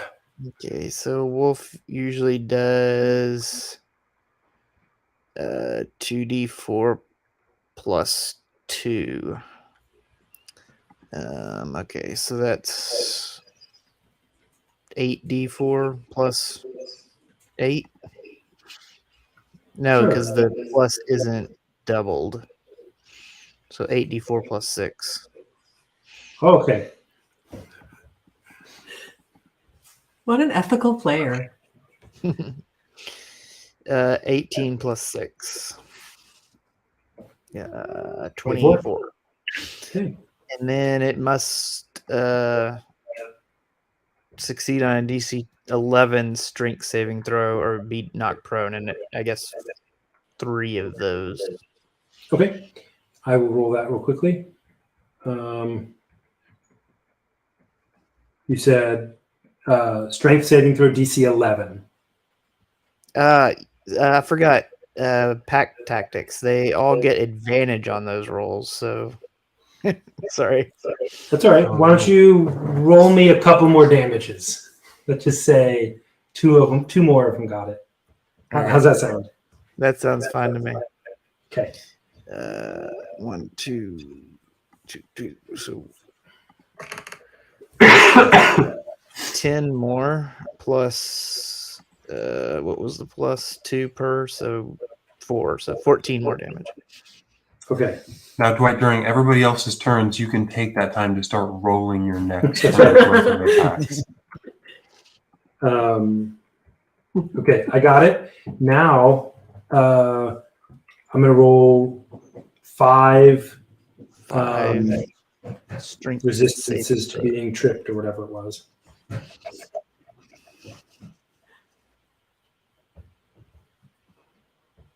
And what's the effect that's happening to him? They get knocked prone if they fail. Okay. He did not fail. Gotcha. Nice. I mean, for him. Girolon has some nice strength. So it's like this big monkey with wolves just jumping all over him. A monkey with 4 arms and a necro warlock riding him. And it's undead. It's an undead monkey. Oh, you should have them attack the warlock on the back. All right. Now it's your turn, Dwight. Okay, I will go ahead and dash towards Yoshka in that line. Okay. Use two movements. Same line, right? Yeah. All right. Let's see. 1, 2, 3, 4, 5, 6. Oop. Okie dokie. Now we are on. That was Belvari. We are back up to Diamondback and then Yoshka. All right.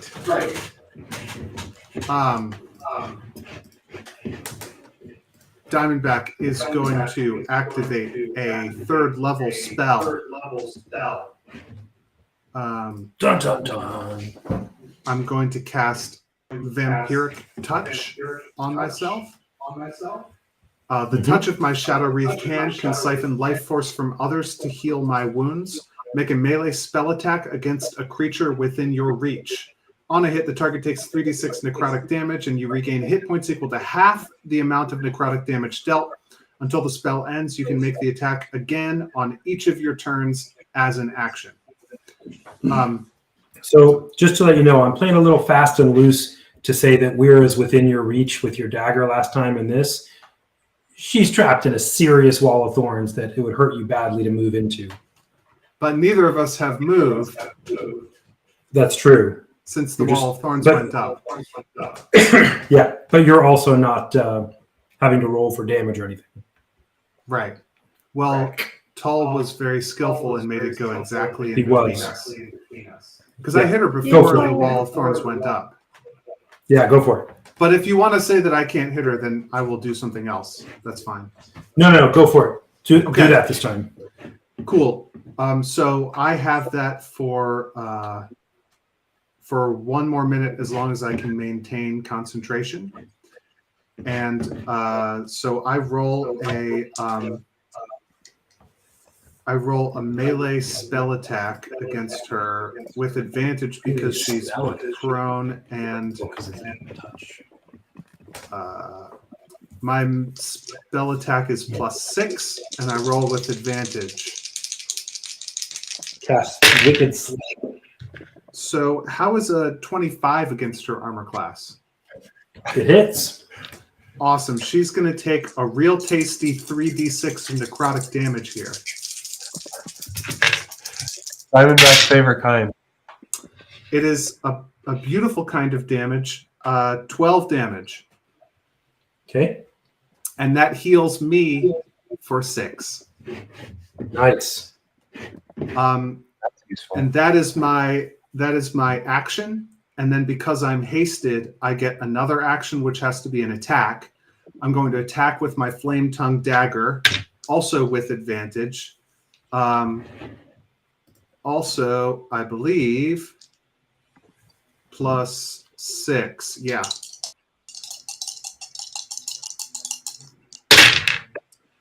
And that is going to be 23 to hit. And that hits. Okay, so she is going to take 7 points of piercing damage, and Okay. then 7 points of fire damage. Okay, 14 more points O damage. So I just want to say Diamondback is standing there shirtless. There's continual flame flickering above his shoulders. In his right hand, he grips a serpent's tooth dagger that is wreathed in orange flame, and his left hand is glowing with ghostly blue deathlight necrotic energy. And he zaps her with necrotic energy and pulls her life force out, and then slashes her with the fire dagger. And then he stands there and cackles maniacally as her life force flows into his body, healing his wounds. That is truly nefarious. Okay. Good. Okay. Now,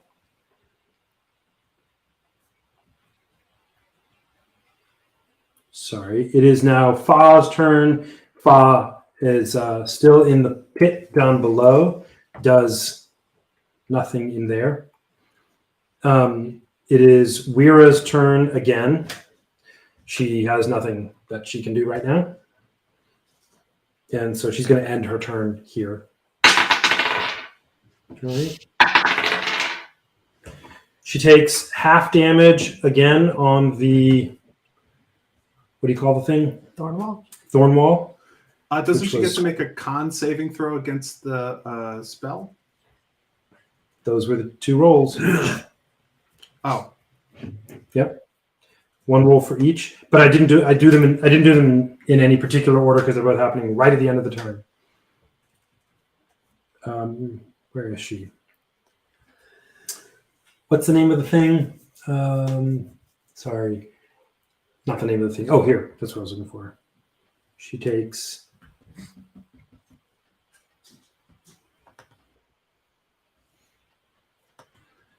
another 23 damage from the thorn wall on Weira.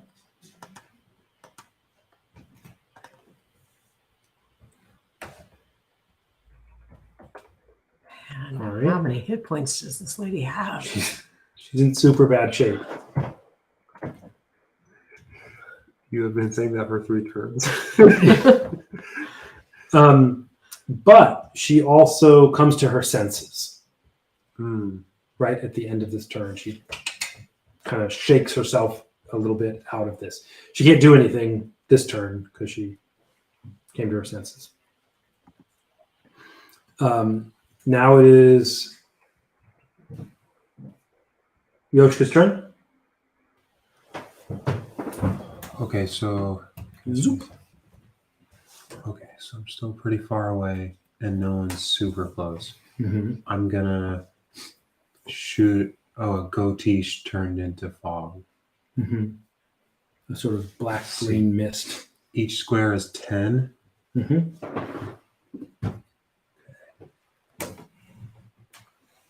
So let's see. 10.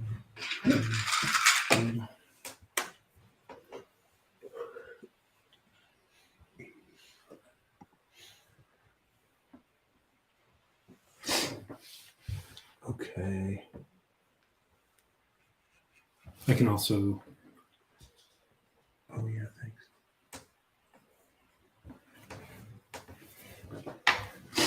And the person is where their little icon is, not the name.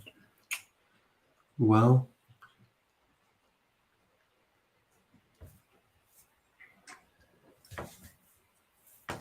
I guess Yoshka will dash up right next to Diamondback. Okay.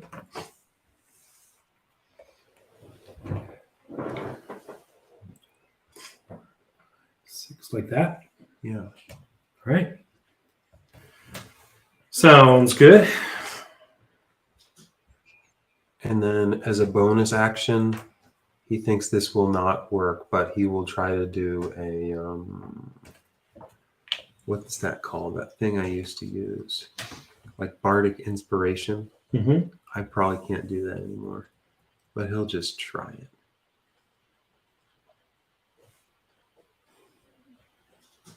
Do a bardic inspir. That's what it's called, right?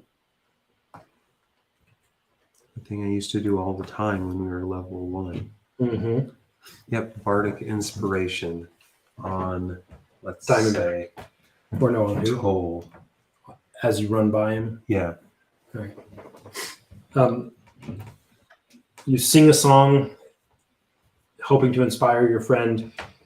It inspires him emotionally, but that's all. Okay. It is Yoshka. That was you. Now it is Braka, who is way up there, being squalid.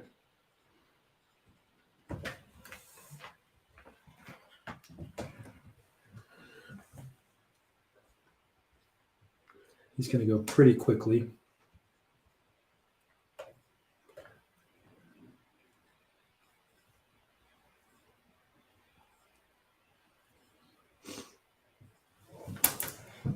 He has now run to there. All right. And actually, you know what he's going to do? Sorry. Actually, instead of that, he casts fly on himself. His rags now hanging down below him, fluttering underneath him, and he dashes further still. He's doing that to get closer into the action, which means that he actually is going to fly directly over the pyramid, the ziggurat.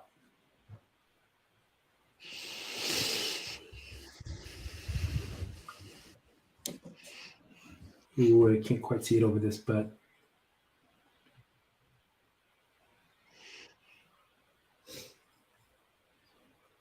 okay. I think that's about where it's supposed to be. Does he go over the middle of the ziggurat and does he get wet?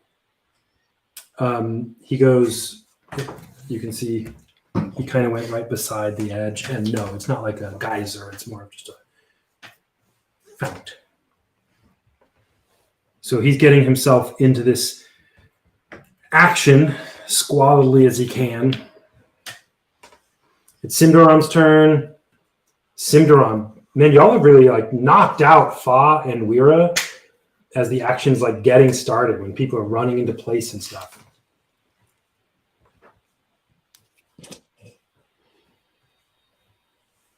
Weir's Cimarron, not dead yet. that's true. Only 3 more turns, though. Simderon is now 30 feet from Toll.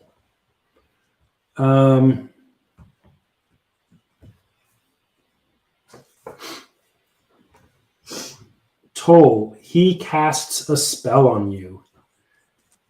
This is what he's going to do last time, but I didn't have the range. And in particular,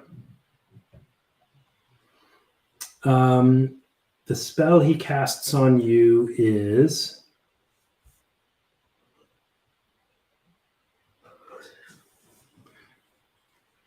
Actually, let me check. It's one of 2, and I just want to make sure I pick a good one here that's the right one.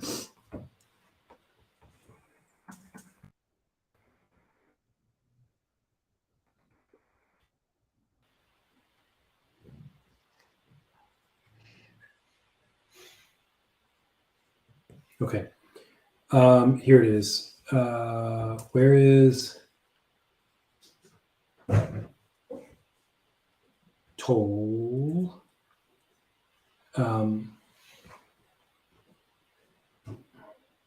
Okay. He casts on you, Toll, True Polymorph, which is can be a brutal spell. He has seen what you've done now to Wira and Gotish, and he is not wanting to risk the damage that you're doing. I'm just going to read this guy to you so that you will understand. Y'all will hear what's happening. It's a 30-foot range. He's just within range.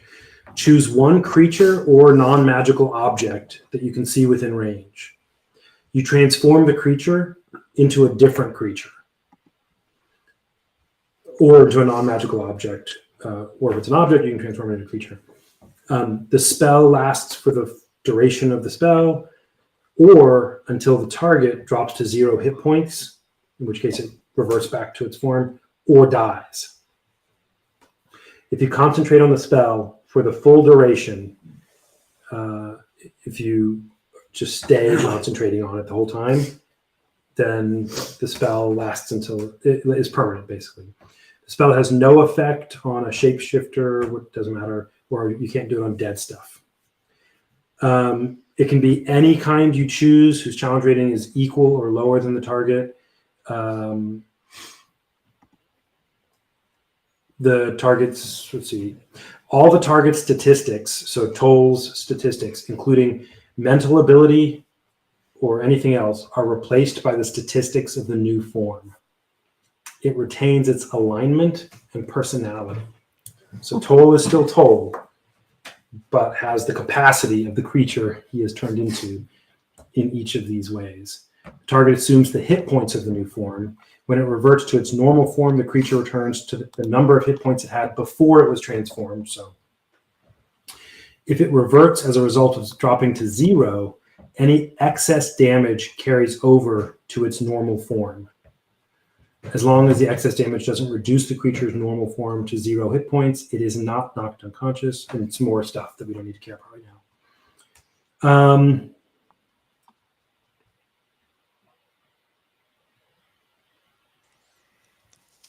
Okay. And he solidifies when he does that? He's not a gas. That's Gotish. Oh, okay. This is Syndrome. Okay. So, Robert, we should Yep. read about the actions. The creature is limited in the actions it can perform by the nature of its new form. It can't speak, So- cast spells, or take any other action that requires hands or speech unless its new form is capable of such actions. And the target's gear melds into the new form, and the creature can't activate, use, wield, or otherwise benefit from any of its equipment. So, Toll, Simderon, got to pick shrewdly here because there's a lot of loopholes involved here. Cinderon transforms you into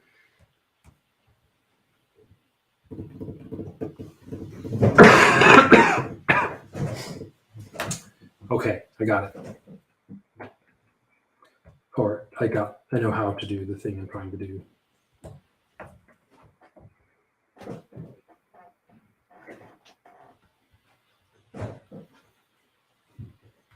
Here we go.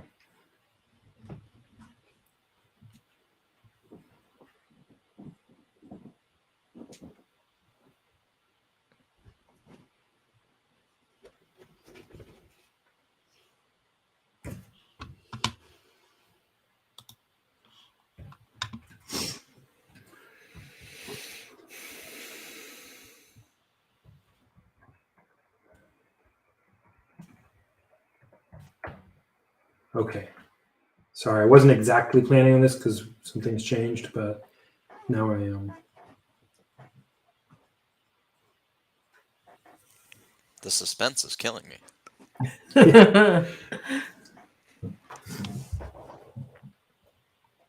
Okay. I vote for a 6-inch shorter toll. Why 10 not? years younger. Nice.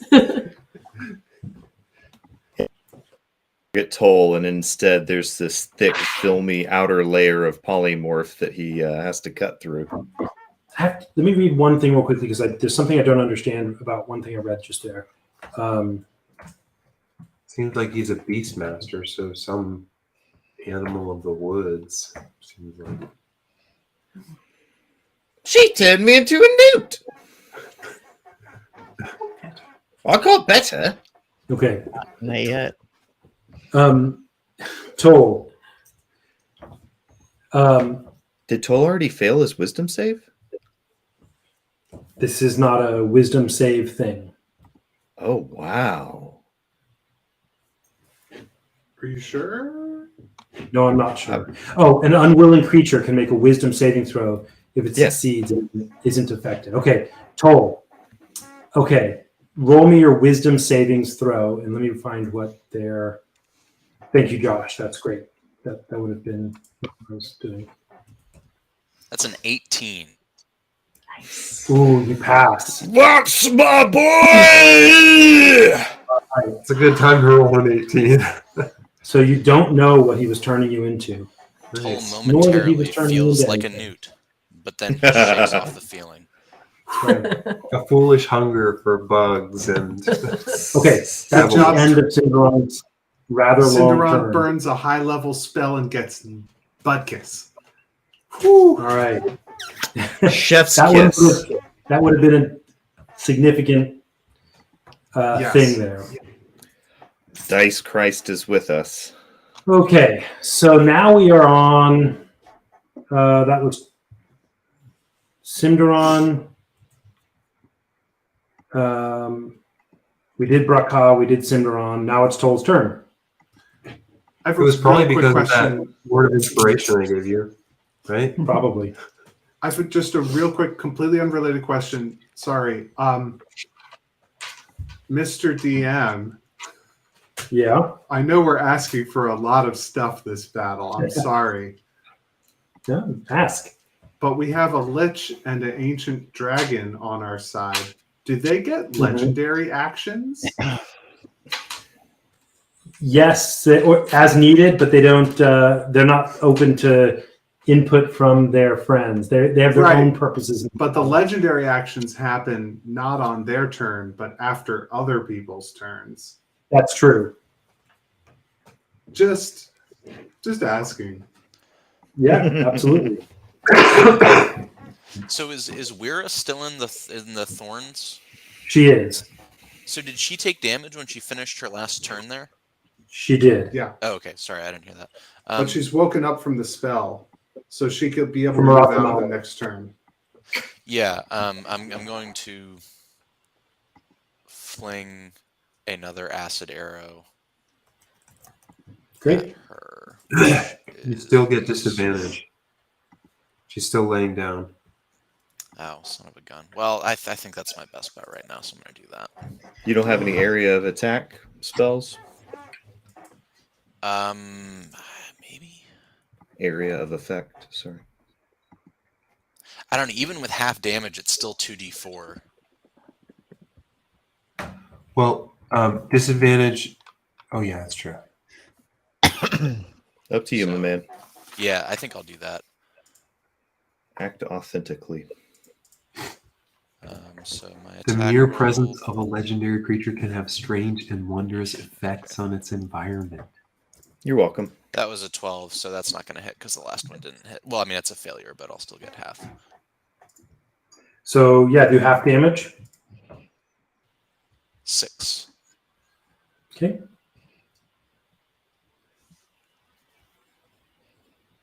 All right.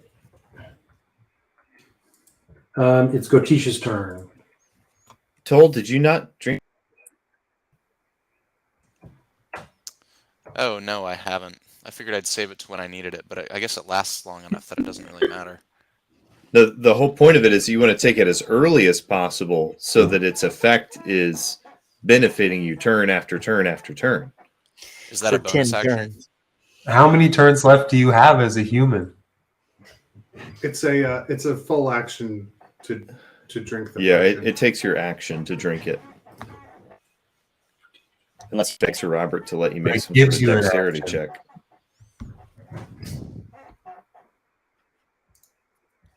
Did somebody say it gives me an action?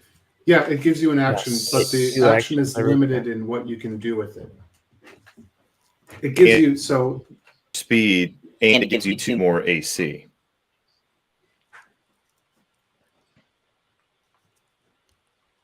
So would I have been able to drink it and then cast Acid Arrow? No. But you would have been able to drink drunk it it and and then made a chuck single something weapon at her. attack. Yeah. Okay, well, I'll do it on my next turn. Okay. It is Gotisha's turn.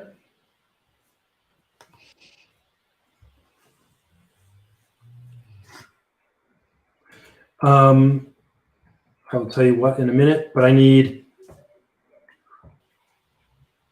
So, just the him, right?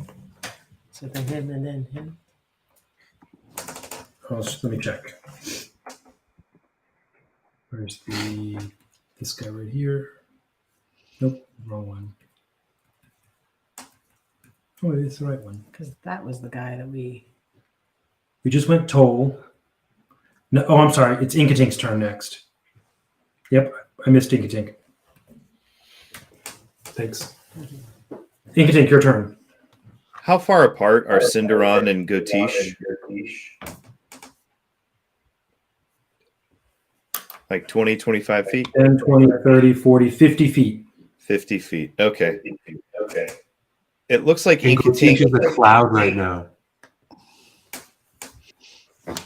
Okay.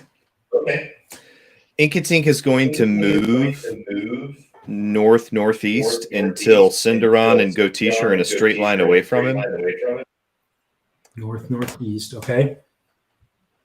because he's got haste now, so he's super fast.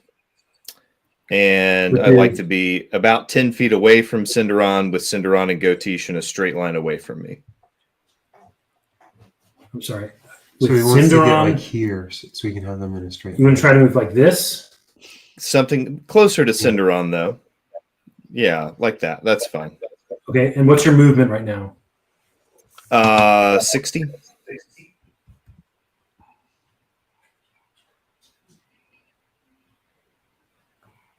So like there? Yep. So he will Or you could be one use closer. his bonus action with meta magic to cast lightning bolt at Cinderon and Gotish. Say that So again. they I need- couldn't understand it. He's going to use his meta magic feat to expend a bonus action to cast lightning bolt in a 100-foot straight line passing through Cinderon and Gotish. Looks Okay. like my How many- lines are how much just meta north magic- of it. How much meta magic does that use? 2 points. I have 2 Okay. more left. Okay. Coming strong with your lightning bolts. It's the damage type of the blue dragons. For sure. So you see him once again crackling with electricity, and you And see what's the this name of the massive spell? lightning bolt. Okay.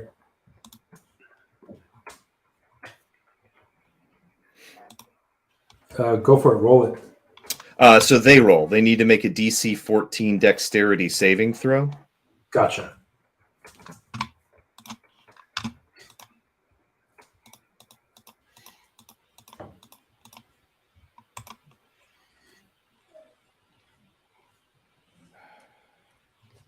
Okay. Dex saving throw, you say? Correct. DC 14. Yep. And it is Simderon and Kotish. All right.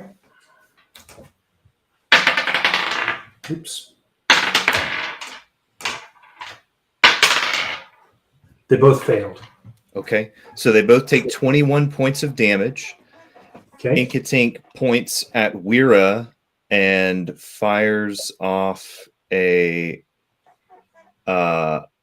Actually, sorry. He uses bonus action to do that. He's going to use an action to produce a blue gem from his bag of holding, and he's going to smash it in front of Cinderon, and an air elemental erupts out, and it is this massive cyclonic, vortex of living air elemental sentient energy, and it rears up in front of Cinderon and makes, I'm sure, some sort of loud subsonic bellow at him.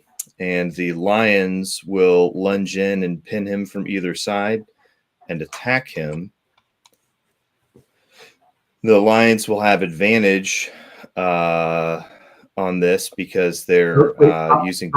Stop. Wait. Go Sorry. ahead. So what's ahead. happening? You're saying what happens? The lions are attacking. Okay. Attacking who? Sorry, the guy that they're right next to. Cinderon. Yeah. Okay. Cinderon, the Lord of Beasts. I thought it would be appropriate to attack him with animals. Mm-hmm. Rub his face in it a little, if I can. All right. So the And you lions. created an air elemental next to you, next to him. Yeah, the air elemental is summoned right in front of him. Okay. All right, so it looks like the lions have enough movement to kind of circle wide around him and then come charging in 20 feet in a straight line at him and hit with a claw attack. So first I need to see if I hit him. So these guys on their claw. So that's going to be +5 to hit. So the first one is a 20 is no, not together, guys. 18, 23. And then the next one is also 23. They both got 23s. Okay. So he needs to make a DC 13 strength check or be knocked prone. And as a reaction, he puts his hand up to the lions and commands them, attack. And they, oops, because he also has legendary actions. And they move towards Toll to attack. Okay. Oh, snap. Dang. How He's dare a beast. you use my own cleverness against me? I How don't know if dare this It you. wasn't is Sir Robert, it was Simneron. That's right. just What real was quick.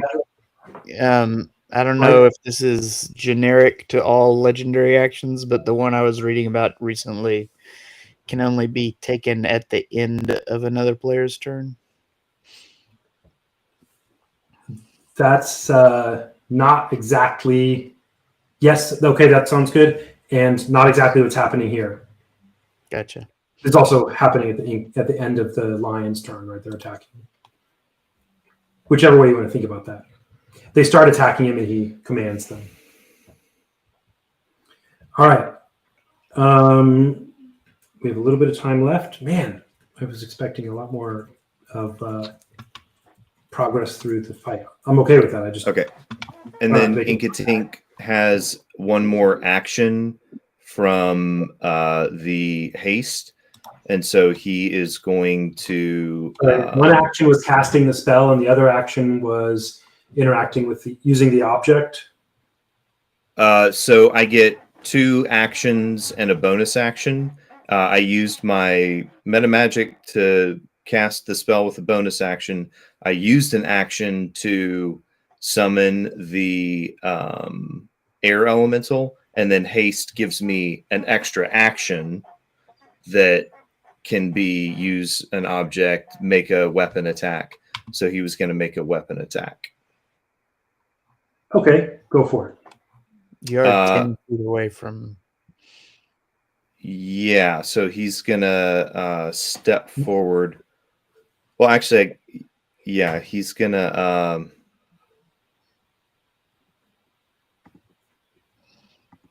I guess I can use the haste thing to use that object, and that way I can use my action to actually cast a cantrip.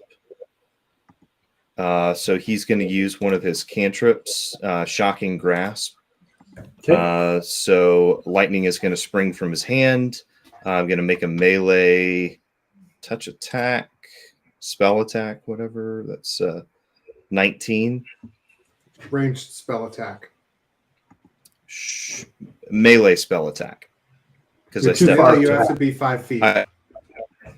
Okay, can I step up to him the remainder of the distance? So you'll be in the same spot basically as the elemental.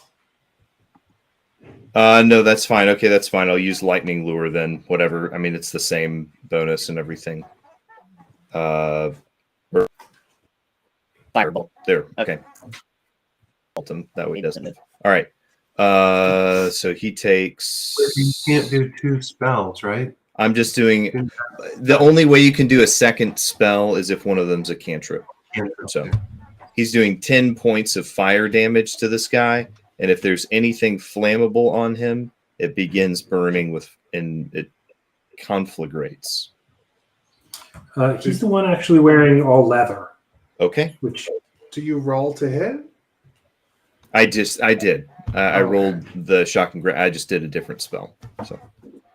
What'd you roll? 19. Okay. All right. And that was against Simdaran. That's the and end what of was my the turn. damage? 10. Okay. Why don't we finish this round out? It's getting right towards the end here, so. Sorry, I'm looking for my. Oh, there it is. Okay. We have just a little bit more we can do here. That was Inkatink. We're coming right to the end. It is now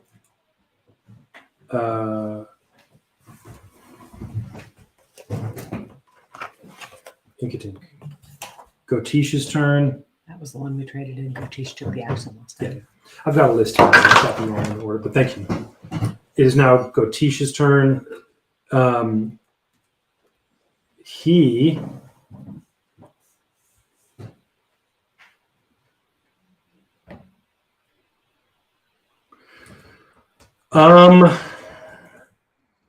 casts a spell.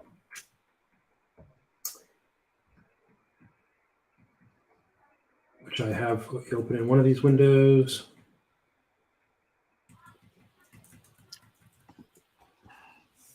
That is not it, but I will just reopen it. All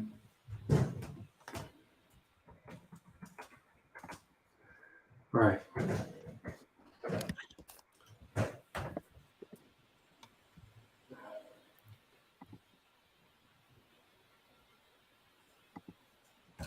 I need Inkatink,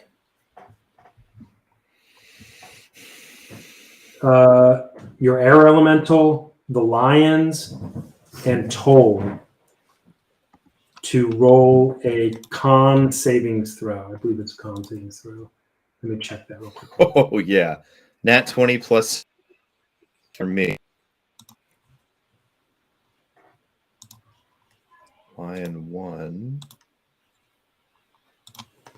Lion 2, Yeah, con savings throw. 19 and 9 8. for the lions. You're saving against a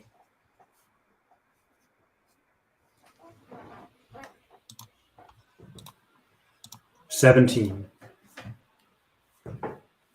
One of the air elemental fail. Okay. Toll. I got an 8. Okay. So, Gotish solidifies his form because he can't cast 2 spells while he's doing it.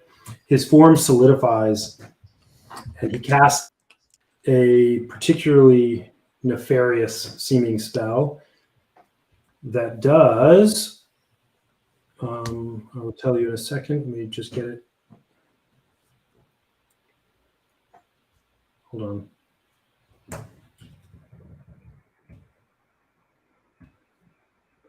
I will use this stamp. House.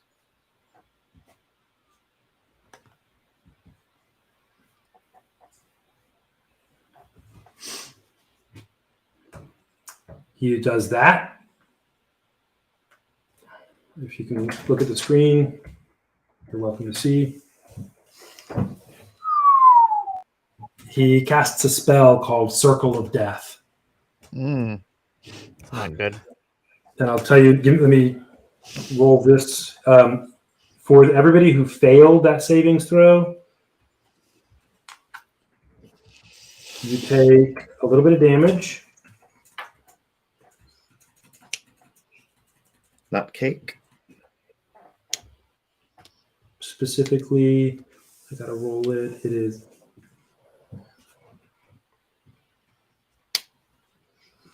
A little bit of damage. all right. If you failed that roll, you take 34 damage. If you passed the roll, take 17.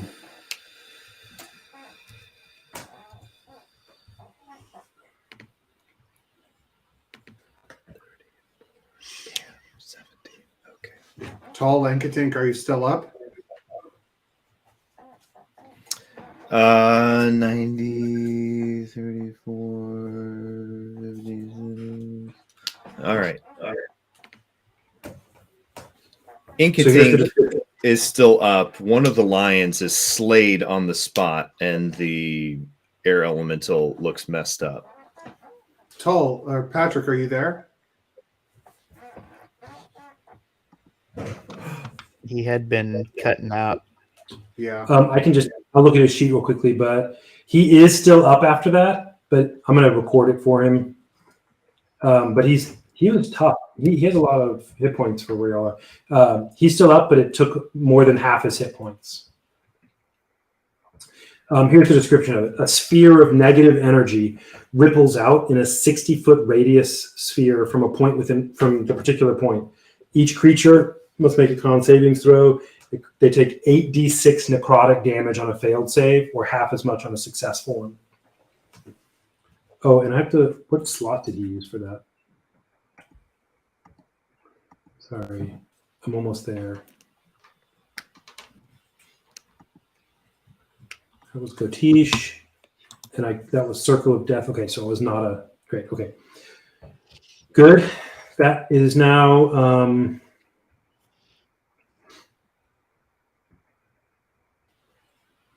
That was Inkatink. It was that person. It's Neno. We're down to Zevek and Neno, and then we'll be done. We'll wrap up for this one. Neno. Order is Zevek, Neno, Mind Flayers, Elder Brain. I'm going to stop sharing that and start sharing this so that they can see what we're talking about.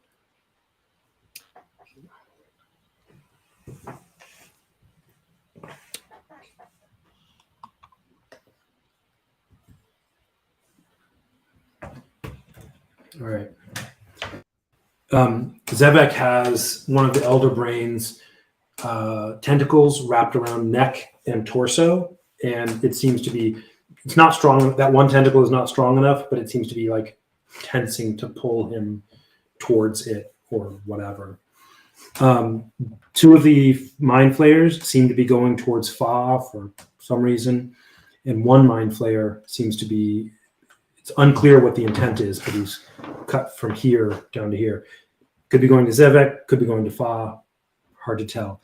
You have moved yourself over here. Zevek is right there. Zevek writhing still, and he keeps, he's feeling this intense pull for him. But seeing you move away and these guys come over here, he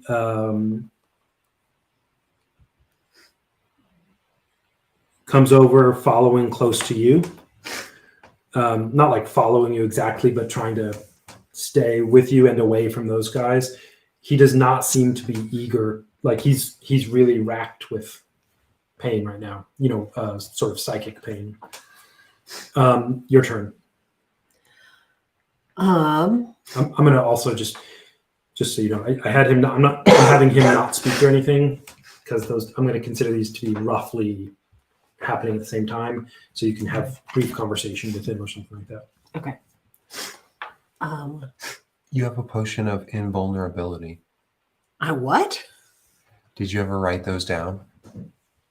From a long time ago? I don't remember that at all. That was from the trip from the basket town up to the Oravan. That long month of travel. Wow. We found that chest in the gnarled roots right when we came out from the boral. I was just editing that not too long ago, so I was like, wow. Thank you for remembering it. It's Okay. like that, and I think the other one was like, I don't remember, a speed one or something. It's unclear to you what the effect of such a thing would be on you and your condition, and especially with Zevek here. Oh, that's Yeah, true. good point. Yeah. I say that to say I'm not telling you don't do it. I'm just saying Right. y'all haven't tried drinking a potion. Yeah. We haven't. Sorry, and I'm going to give you a little information about this. Zebek is mumbling, and he's talking to you, but he's very distracted, which is not something you've really seen him off kilter before and saying to you. He's saying something like, probably to you, but something like, he's pulling me in, he's pulling me. What's my mind? Okay. Well, having realized I was more armed than I thought I was, I would take out that potion. I'm going to just assume that she doesn't know what she's got or how to use it, but it is something for her good, and her friend is suffering right now. She has a history of being a healing stuff dealer, so she would try and shove it into his hand and say, "Drink this down." And then like indicate to him, "I'm going to try and drain out the water." And then as soon as having conveyed those ideas, she would trust him to drink it down while skedaddling. And now that he's with her, she was going to try and be stealthy because so far she seems to have avoided the attention of anyone. Mm-hmm. But now that he's joined her, she's in the crossfires again, so she's going to be sprinting toward the hole. You can make it there, Okay, let's do it. where we'll call that peering over the edge. Okay. Do I have a bonus action that I could use where I could hide? I think hide is one of my choices. Sure. So what I would do would be just crawl over the top. Like if there's any boulder that's like at the edge of the thing, I would crawl just onto the other side of that. It's pretty even gravel, and it slopes down. There's a significant stench coming from below of rot. Okay. It doesn't seem super, super deep. I trust myself to know whether or not I could dig from the far side or not. If I couldn't, then I wouldn't, and You I don't would think stay you in there. could. Okay. Yeah. Then I would just start scraping and kicking and knocking the gravel that I would be standing on into the hole. hoping to make a rivulet. Okay. Stench pit. Sounds good. So you're trying to dig it out. Yeah. Okay, that's good. You start making some progress on it now, and remember, just that's about 5 or 10 feet. So you're going to be. That sounds fine. Zevek is groaning and grumbling about this. He tries to drink the potion. Like I said, I'm kind of interweaving your turns so that there's some interaction there. He tries drinking the potion, and the tentacle around his neck tightens and it dribbles out.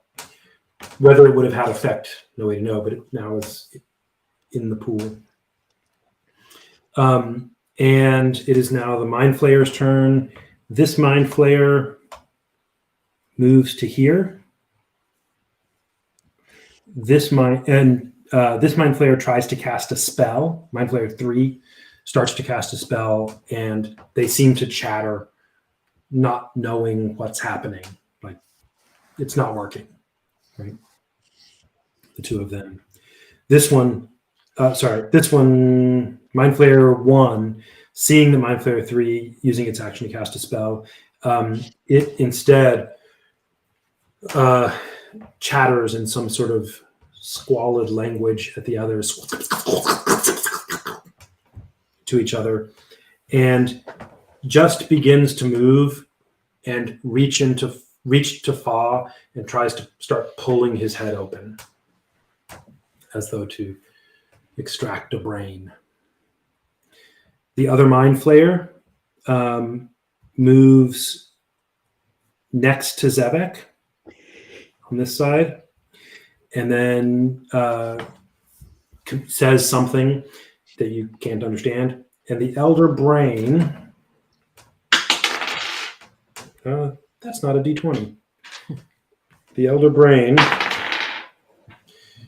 gets 2 more tentacles fully wrapped around Zevek and is able to drag him 10 feet closer.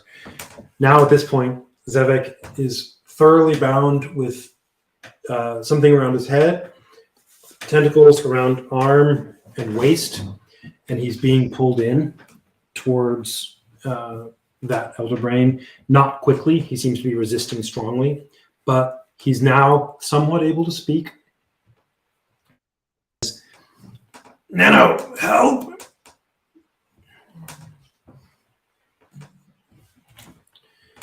All right. Let's see. We're going to finish this out. Belvari, you will go last here, but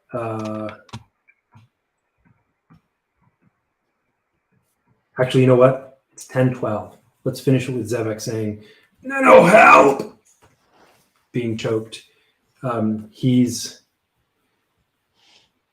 resisting this brain, which is itself an astonishing feat.